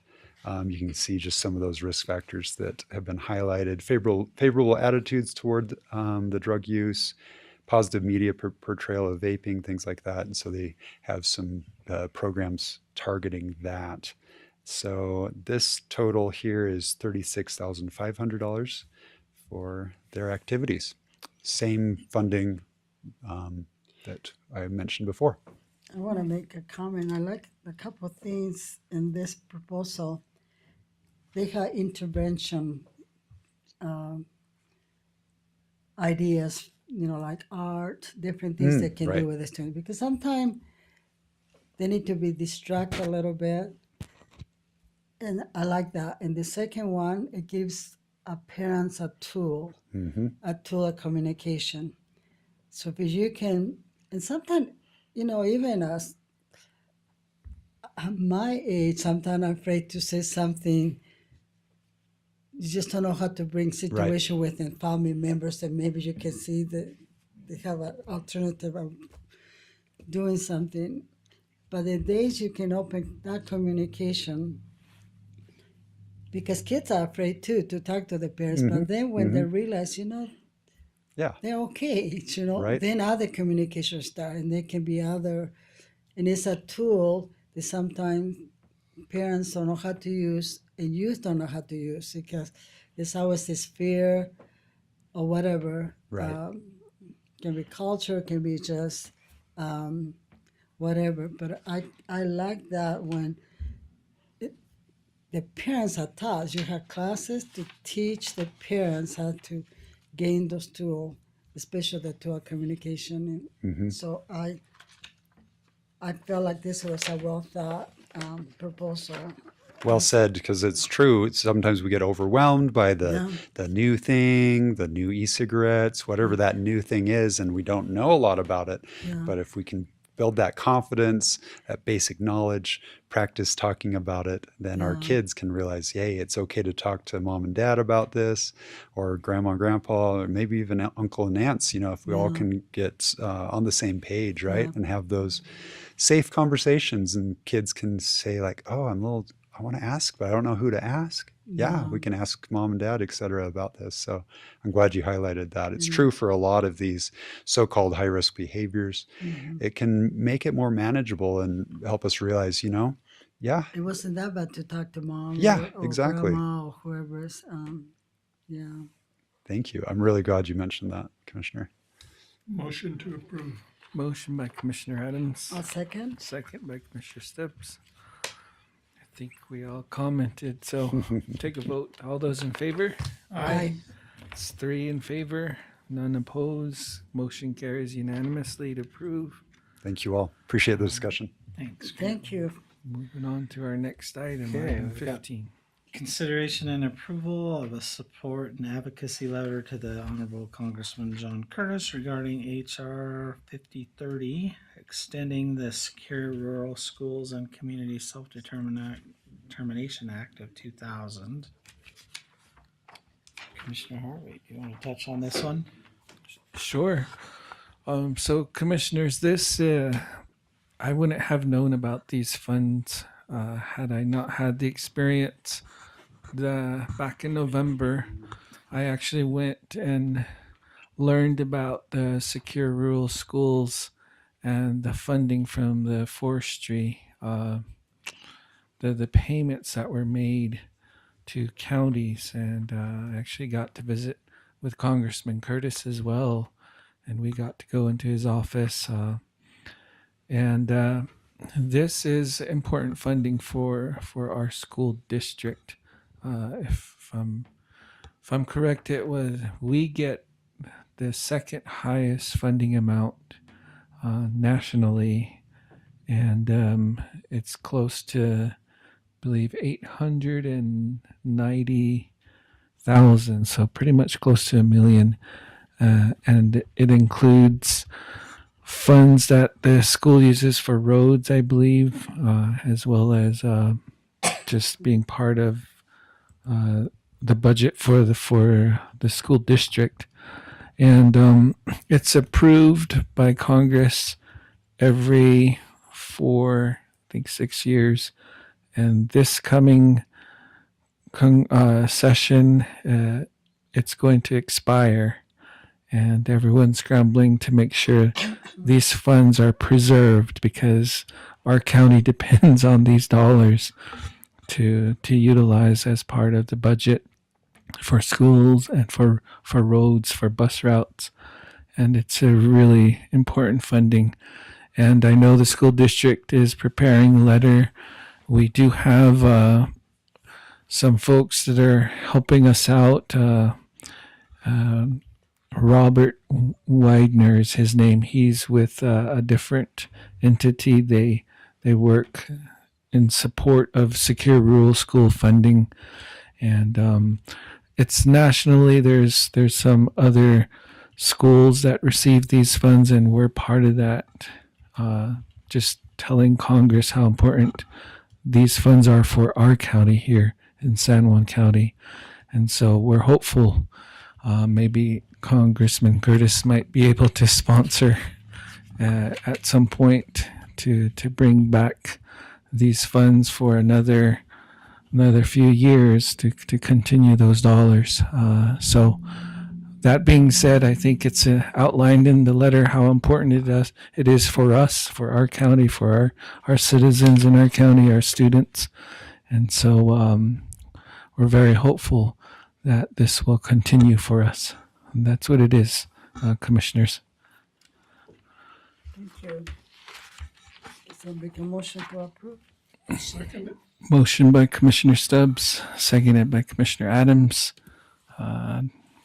All those in favor? Aye. Aye, that's 3 in favor, none opposed. Motion approval is unanimous. Thank you very much, commissioners. Appreciate it. Moving on to our next item, number 16. This one here is consideration and approval of the standard contract agreement with BWP Communications Incorporated for the cancer screening, marketing, and advertising services. Just as a reminder, they had responded to our request for a proposal for these services to help us become our marketing agent for the cancer screening awards that we had received from Congressman Curtis's office through his support. Total cost of the proposal for this first year is about $48,000. With that, this agreement allows for them to be the marketing agent, create the marketing items, and then we will use the grant funds as well to actual place the marketing. So, for example, if we did advertise on KSL for the Monticello cancer screening project, then we would pay KSL directly for that, but use this agency to help us develop that, whether it's a video or whatever the case is. And so we'll utilize them as kind of that resource, but then internally as a direct spend, pay for the services ourselves. We've been continuing every year with Congressman Curtis's office and Congressman Curtis's support, have been receiving that annual allocation from congressional appropriations at that federal level. This year we tried it again. We were successful receiving additional funds in 2024. However, we still have remaining funds from the previous two allocations. We're still working through the 2024 through 2025 allocation already. So they're kind of like, we get the appropriation and then it seems to take that next year when it comes to fruition implementation. So we still have enough funds in both grants. We're still working off of the initial grant and spending those dollars, getting set up in the federal system. And then we'll spend down those. We'll spend down the second tranche. By that time, hopefully there's a little bit more clarity on congressional and Senate seats where we can make another future request. I think all in all, one of the things that we can champion at the county level is to try to get the federal government to have this as an ongoing appropriation instead of just an annual request, to try to see if we can get this where it's fixed and permanent. And this is kind of going back to previous senators, previous congressional representatives here of our area. I think starting back with Senator Hatch when he was here, Congressman Bishop also helped us receive appropriations, but it has always taken an ask of the county through their assistance to get this. And so we're hoping that we can somehow, some way transition this to where it's an ongoing.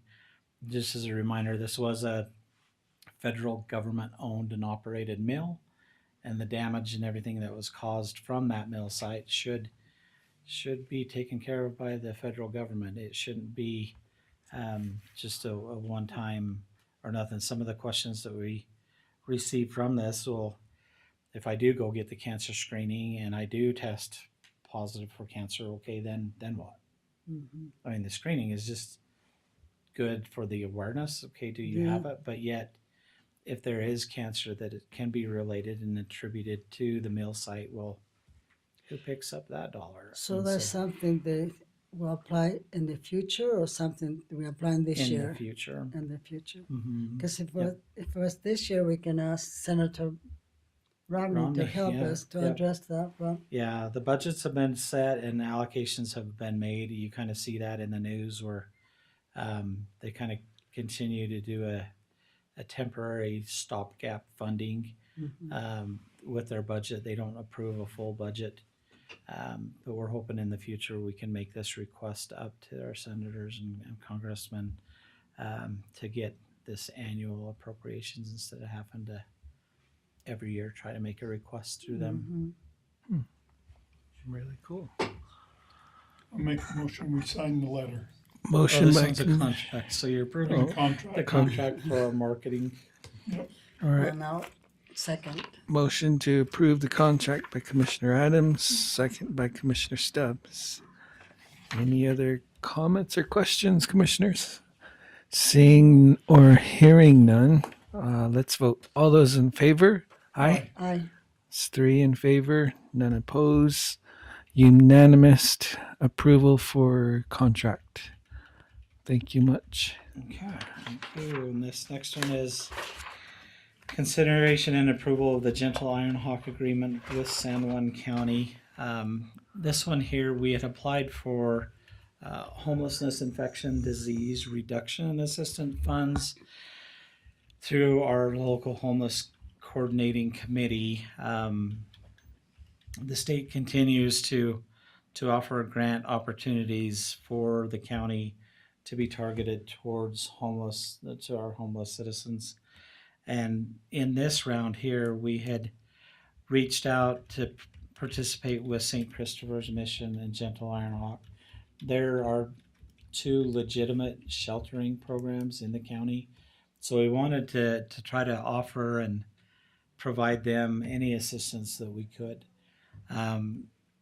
Through the negotiations down at St. Christopher's Mission in the past, the pastor there that had been operating there, we kind of set up a a budget and his needs list for St. Christopher's Mission. He has since been replaced, and so there was kind of this lull and drop in after efforts. We have the new pastor that's been assigned as an interim for St. Christopher's Mission. He wasn't as energetic about these funds and the resources, and a lot of it is when the pastors changed, they just kind of lost a little bit of their momentum. Where previously they were installing the small homes for shelterings there on site, so you had an opportunity if somebody was coming up from the Navajo Nation or Ute tribal lands, that they could shelter there for a couple nights, or if they needed sheltering, they could do that. Well, when there was that drop in the pasture there, they just kind of went backwards in their progress, and so we're trying to work with them to get going again. They've utilized the sheltering more, not for homeless services, but more to help Bluff and some of the volunteers that come in to build better Bluff projects, things like that, instead of sheltering. And so he felt, the new pastor, he felt that there really wasn't a need for us to purchase supplies for him on a disease prevention standpoint, where they've kind of shifted gears and they're going through kind of a reorganization of that and trying to figure out what their future mission is going to be for St. Christopher's Mission. But he would like to use these funds and services in an emergency. The funds expire here in June, and so we would have to have a portion of these funds allocated out, and so there's not like a long-term revenue source other than hopefully the new grant that we had applied for, which I believe is $128,000 in funding that we could utilize in our county over a 3-year period, so around $60,000 a year, that we could kind of target towards homeless prevention services. And so we may be able to partner with them later on in some of the funding. So today all you see is the Gentle Ironhawk agreement in here. We had kind of split out in total is about $8,000, just over $8,000 that we would be able to push towards Gentle Ironhawk and the infectious disease reduction program. Where we're nearing the end of that funding cycle, we're going to have to work with them to see how much of that $8,000 we can spend. The state's really worried about the county just stepping in and funding a surplus of items. So when we looked at what we can purchase for these sheltering programs, we looked at, okay, just the common sense things that a normal shelter would need, like your mops and your vacuums and your carpet shampoo and bedding and towels and hygiene kits, masks and gloves and cleaning supplies. That's kind of what we looked at to fulfill this homeless infection disease reduction program, because all of those kind of helps reduce the spread or can mitigate or eliminate some of the diseases that these shelters may have popping up from the citizenry that stay there. The state doesn't really, they're kind of leery about all of a sudden, the county buying 200 hygiene kits for the shelter if it's just going to sit in a closet for long periods of time. And so we've been coordinating our efforts through Gentle Ironhawk. They've been super good. They've come to the table and joined the local homeless coordinating committee, kind of the lower level worker bees. And so we're super excited with that, but we'll have to go through and kind of tailor to a quick purchase instead of trying to extend it over time, to have these funds as much as we can without adding this huge surplus by June. Can we'll be working with them. supplies, the children come there and they need basic needs like diapers and things like that. Can we include things like that? We looked at that, but it has to be something that's disease prevention. So diapers are just Well, if they don't have diapers, necessity, they will but- have problems. I agree. But even, I mean, you look at all of that, feminine hygiene They kits, had things like that. kids So, like when I used to stuff the I supply for the child care program they run. They have bags like when they throw up, you can mhm. it Yep. kind of look like cat food, but you put it there. Decontamination kits. Yep. Yeah, that kind of thing. So Yes. because they kind of prevent what happened, you get lots of flu in those centers, and it can be really contagious. So you may need more than one bag. So Yeah. it probably can be other things that you don't need that many, but it would be important to to have. And Yes. sometimes they come with nothing. No, I mean, especially women's shelter. When they leave Domestic home, they violence have to be shelter. fast. Mhm. You Yep. don't have no supplies, basic Correct. supplies. And so it may be other things that can be part of that, the supply to have. Yes. So what we did is we reached out to them and asked them, okay, what do you need? Where can we help you out? Here we have some funding. UNHS supports Gentle Iron Hawk, and there's not a huge amount of needs there because they're very well funded and supported through the Navajo Nation. And so we worked with their staff and just kind of made an ask of, okay, here's what we're thinking. What is it that you need? And then kind of tailored the list for them. And so we can reach out to them again and just ask them if that, but it was really driven by what they could use right now. And so, but yeah, it's items like that where we're having that discussion. So all this is really is that contract, and then we'll work on kind of that final amount that will be. So basically, we're just using the money that we had used of the St. Christopher mission, and it just moving the funds to the Iron Heart. Is that what we do? So we've kind of split the funds between the St. Christopher's mission Okay. and Gentle Iron Hawk. I need to speak to the pastor down there and just see if there was just a misunderstanding in communication with him, or if there are things that they could use. When working with the previous pastor there, he's like, oh, well, bedding, we can definitely use bedding and towels, things that you would typically think like in a hotel stay. It's like you could change those out every night. Now, if you have people changing out in the shelter every night, then that's something that you would need. And so clean sheets, clean bedding, clean towels, that's kind of where he was at in his mindset. So the new pastor coming in, you would think would still be that same mindset, unless he just didn't understand what they were trying to do previously as a mission. So I just need to have that communication with him to see if we can get him some of these funds as well. To spend $20,000 is going to be pretty difficult when the funds go away in June, and so it's just trying to get them some help, some assistance in general. And so we'll try the best that we could, but where we didn't have him on board yet at this time, we're just kind of hold off on that. Let me talk to him and see if I can work out some of his concerns, and then. But at this time, we had Gentle Iron Hawk. I'm like, well, let's at least get Gentle Iron Hawk's contract in so we can start moving this forward. In here, we had to put not necessarily had to, but it was some of the requirements of the grant are a lot policy driven and monitoring of supplies and things like that. And so the way that we would treat these funds is the county would make the purchase using our Amazon account, and then have them delivered here so that we can inventory them.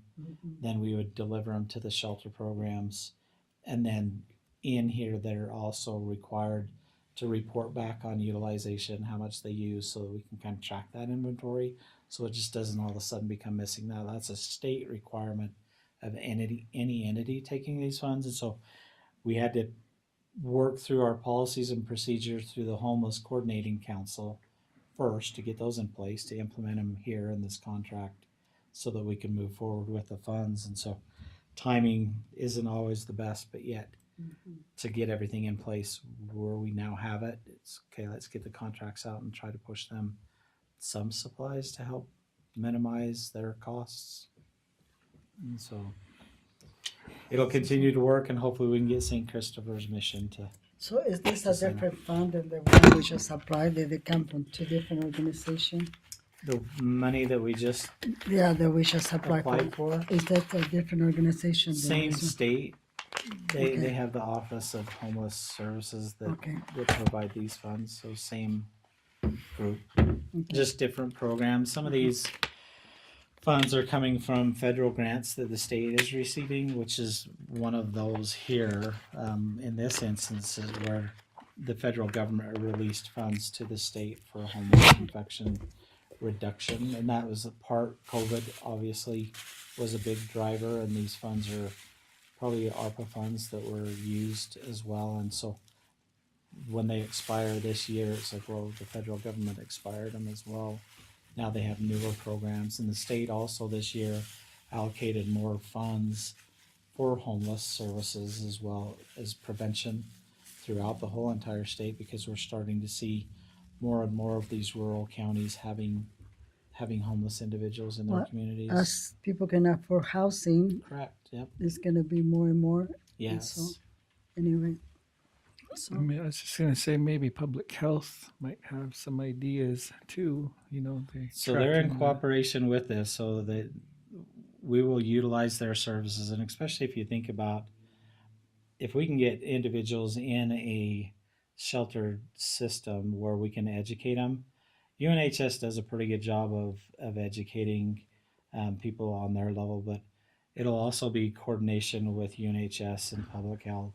You know, if we can get people vaccinated and they don't have their shots, well, we can educate those individuals. So part of this is formulating that future partnership where we can coordinate. And I know that Grant already does a pretty good job of coordinating with Byron at UNHS, those services, so that when they're not stepping on each other's toes, but they're also added support in that partnership. So hopefully we can continue this. This gets us in, and then that reporting mechanism comes in on what they need, but also the education and awareness on disease prevention, because disease prevention for the county doesn't just stop with the ending of this grant and the expiration of the funds.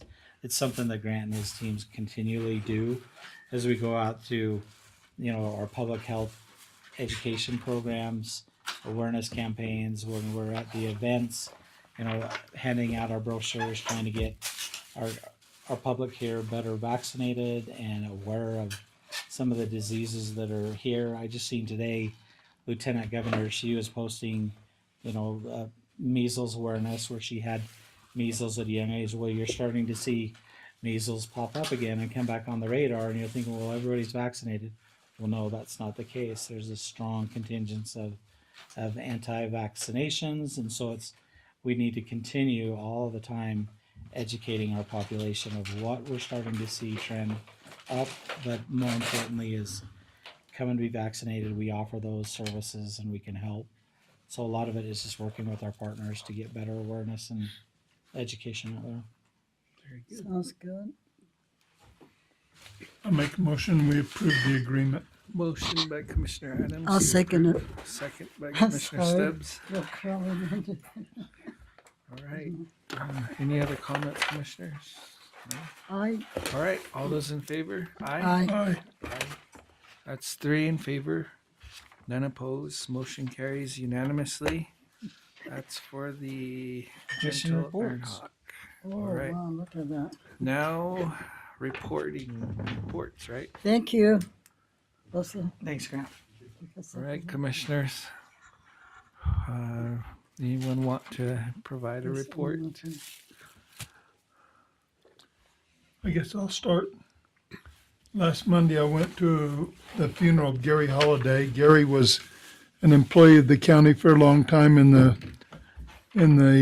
mental health organization. This week, this Thursday, I will attend CIB virtually. Last week, I went to the Bears Ears Advisory meeting. Jamie was online. Provided some comments about the plan. Jamie, are you going to go on the tour on May 10th of the Potash and Dead Horse Point, or are you going to be at WIR? Probably going to be at WI. Okay. Well, I know you had an invite, and Yeah. I had an invite to attend that. I talked to Bill Winfield about that, and he said he would be here to go to that. Okay. I just want to make the commission aware that USIP will have their strategic planning meeting here the third week of June at the Desert Rose. So every chance we get to have meetings in the county, I try to do it anyway. Joint Highway Committee meeting is in St. George on April 19th. I don't think we have anything going for that, do we, Mac? We'll say the state Republican and Democratic conventions are on the 27th, Saturday in Salt Lake, both meeting the same days. UAC has their management conference April 29th through the May 1st in St. George, and WIR is May 6th through the 10th. And that's all I could think of when I was writing these things. Next week, we have that Build Utah. Yeah, Building Utah Utah conference. in That's Richfield. in Richfield. I'm not going to go to that. Okay, That's more of a road it is road department thing. So, and then this Friday morning at 10, that's the travel. That's what Elaine said. Yes, yeah, The the state travel planning. council will be here in this Yes. building, right? Other than that, don't have anything else, Jamie. Thank you, Commissioner Adams. Commissioner Stubbs. It's funny because I am so busy, and then I try to figure out the things I did. And I think one of the things that we got to do last week is to participate in our Republic County convention. And I thought, to me, I like the process of seeing how we select our candidates. And I'm so appreciative more and more as I work in this job, how appreciative I am of those people that are willing to volunteer. And there's no amount of money that can compensate the things you go through as you work in service. I've been thinking lately that everybody should be con Cristo. Con Cristo is when you're recruited. Everybody automatic is recruited. And the military, in my country, when you say conscripto, is a person that had every 20-year-old serve the country. I think what we should have something where every citizen at some point become serves the country in ways so that I think we will be able to understand each other better and appreciate each other. So I like that process, to have that and be part of that. And the things that have been in my mind a lot is housing. I trying to figure out different ideas and different things. And one thing that we had the opportunity with Commissioner Harvey as members of the NRF is to approve housing. And every time we approve housing, I think, okay, 3 more houses in the county, 7 more houses in the county.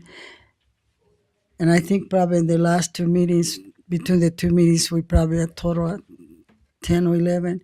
And that's 10 or 11 homes that we don't have right now. I also visit with the city of Blanding, and maybe I should do that with the city of Monticello, to try to find ideas of what property they own, the city owns, that maybe they can be free for possibility of projects with housing. Also,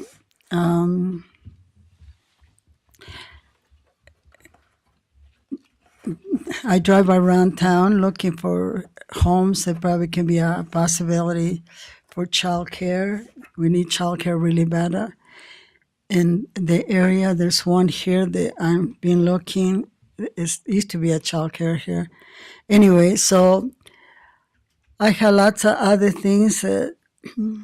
Probably next meeting I'll have either some good news or no news to say about a project that I have been working for quite a few months, and I'll be able to find out if it happened. But I have a meeting with UNAMI. UNAMI is an organization that I became acquainted through the 7 County Commission.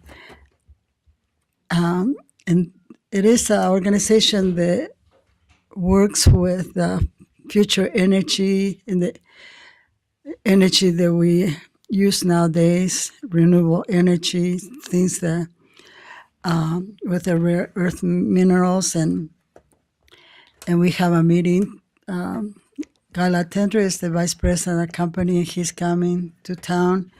Tomorrow, we, like I previously have said, that we got a $50,000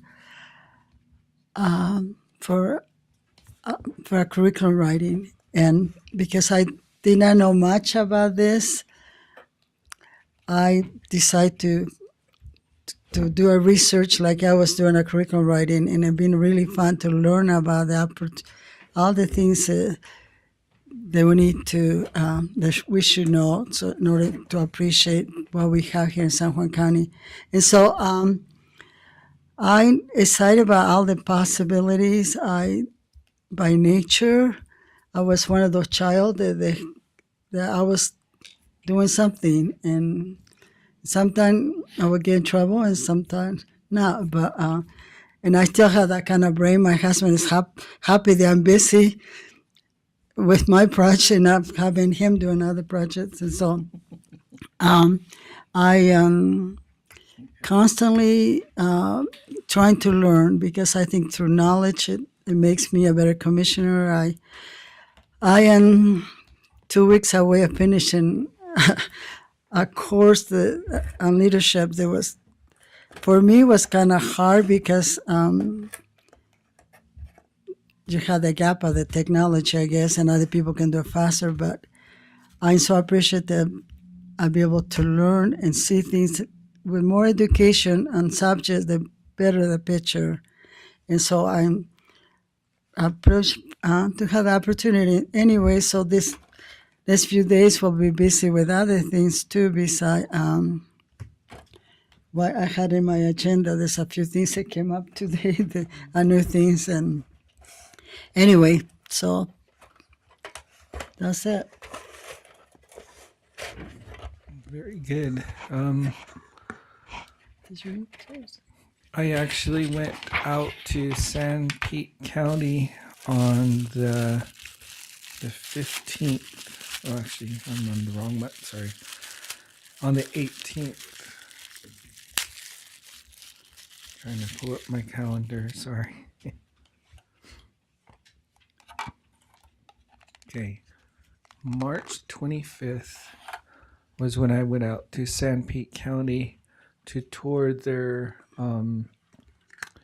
it's their jail, but they have a rehabilitation program there for the inmates, as well as helping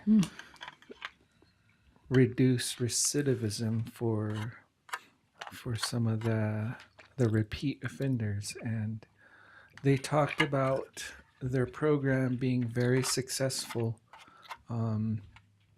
They focused on getting their inmates into treatment, getting them therapy and counseling, and they talked about their recidivism rate dropping significantly. I think the number they talked about was they were at a 67% recidivism rate before they created the program, and it dropped down to 11%. Might be giving you off numbers, but it was a huge drop. They have a county probation officer involved. There's a clinical director and a couple of health workers that work with the clients to get treatment, therapy, to get them on their track to recovery, getting them into employment programs and housing. So sort of a step down after, before being released, getting stepped down into placement for jobs and for shelter, and just helping them through being successful with not returning to drug use. And it looked like a really nice model that we as a county can work on implementing ourselves. They seem to be very successful at creating a team environment, and the sheriff was a part of that team, along with some of the workers there, the clinical director, and I admired their model, and I thought, oh, wow, if these guys can do it, making a successful model work for them, then it's something maybe we can explore and into adapting, because now we're getting a renovation done to our jail here, making it more user friendly. So that was really a nice tour of the facility and of the folks that are involved with the program. I tease people and tell them it was a voluntary, it wasn't an involuntary tour of the jail on my part, but it was voluntary. So it was positive. But that was a great experience, I thought. On Friday, this past Friday, Commissioner Stubbs and I were part of the Navajo Revitalization Fund meeting. We weren't able to entertain our library board funding yet. I think we need to work with Anna Chapter to get their letter of support. There's some things that the Anna Chapter is working on internally right now, but we're going to try and most likely end up doing a special meeting request to get our item on the agenda to get funding for new computers at the Montezuma Creek Library. So, but we did participate in approving other projects on the chapters, and so we were part of that meeting. And then Christine Watkins came down that afternoon, and we had a group. We've been meeting now. This is our second meeting with cities, council board, with someone, yeah, city, with someone. and we got to sit down. We had a Utah Highway Patrol deputy come to our meeting and kind of shared an idea of allowing elected leaders, our commission, to participate in an upcoming event he'd like to sponsor, just allowing us to experience how our deputies, our Utah Highway Patrol goes through their daily experience with kind of working with people, getting them ticketed, and what that involves when there's a real emergency that they deal with, kind of to allow us to put on their lens of the coordination that happens during a highway emergency, or when they're responding to maybe a police chase or something like that. Or taking somebody out of a burned car. Or, yeah, we're responding to different scenarios, and he was looking forward to getting the commissioners involved with some of the elected city leaders. I think he called it like a day of what did he call it, Commissioner? remember. Day of arrest. The day of arrest or something. I volunteer for the donuts and the chocolate. But it's something I think that's going to be planned in August, and we're all going to have a kind of a highway patrol emergency experience, That's cool. so that we can identify maybe gaps that may be there that we can help improve. So that was another good discussion we had with Representative Watkins. And I think those were really good meetings where we got to connect Yeah. and talk to one another And about. And she was there in a dual job. She was also, I mean, her other job, besides being a senator, and we did get to brainstorm of some idea wish list that would help. And I also had this idea of having a receiving center, so that became one of the ideas that they're gonna try to. Everybody that was there, including the policeman, everybody thought that it would be something that would be worthwhile to have. Anyway, so yeah, it was a really And that was Welcome one meeting. of the agreements we made, was we would like to engage with the Ute tribe mhm. and the elected officials to talk about a receiving center, as opposed to just arresting people for public intoxication. Well, yeah, and they're using ambulance service like a taxi to bring them to the hospital, different things, or they take them to jail. And after visiting Davis County Receiving Center, which is amazing, Davis County always have the most amazing things. They have this program. Instead of going to jail, pretty much they do like they're doing in that one jail where they give them a meal, they do things that kind of help them clean up, and then they starting programs, and they have a high rate people reforming themselves and giving up drugs and alcohol, and so Finding shelter, employment. anyway, so So that's one of the needs that we've talked about. Let's collaborate with the Ute tribe as well, and let's have a conversation about identifying a receiving center and finding ways to fund the program that will meet the needs of those that are looking for it. So, those are hot. yeah, So you better be it's ready. like drinking gasoline, so be very careful. But that's some of the activities that I've done, commissioners. I was initiated by the Bears Monument Advisory, is what they're calling themselves. And I really value Commissioner Adams, who came and pleaded the community's case about let the elders, the tribal members still have access to gathering wood. That's important. And work with us as a county because we want to help too.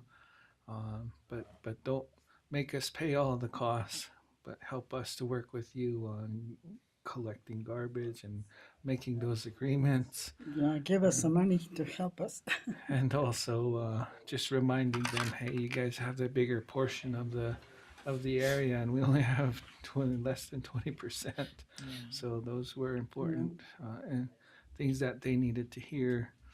And I didn't know what to expect other than a 200-page booklet and reviewing maps and plans.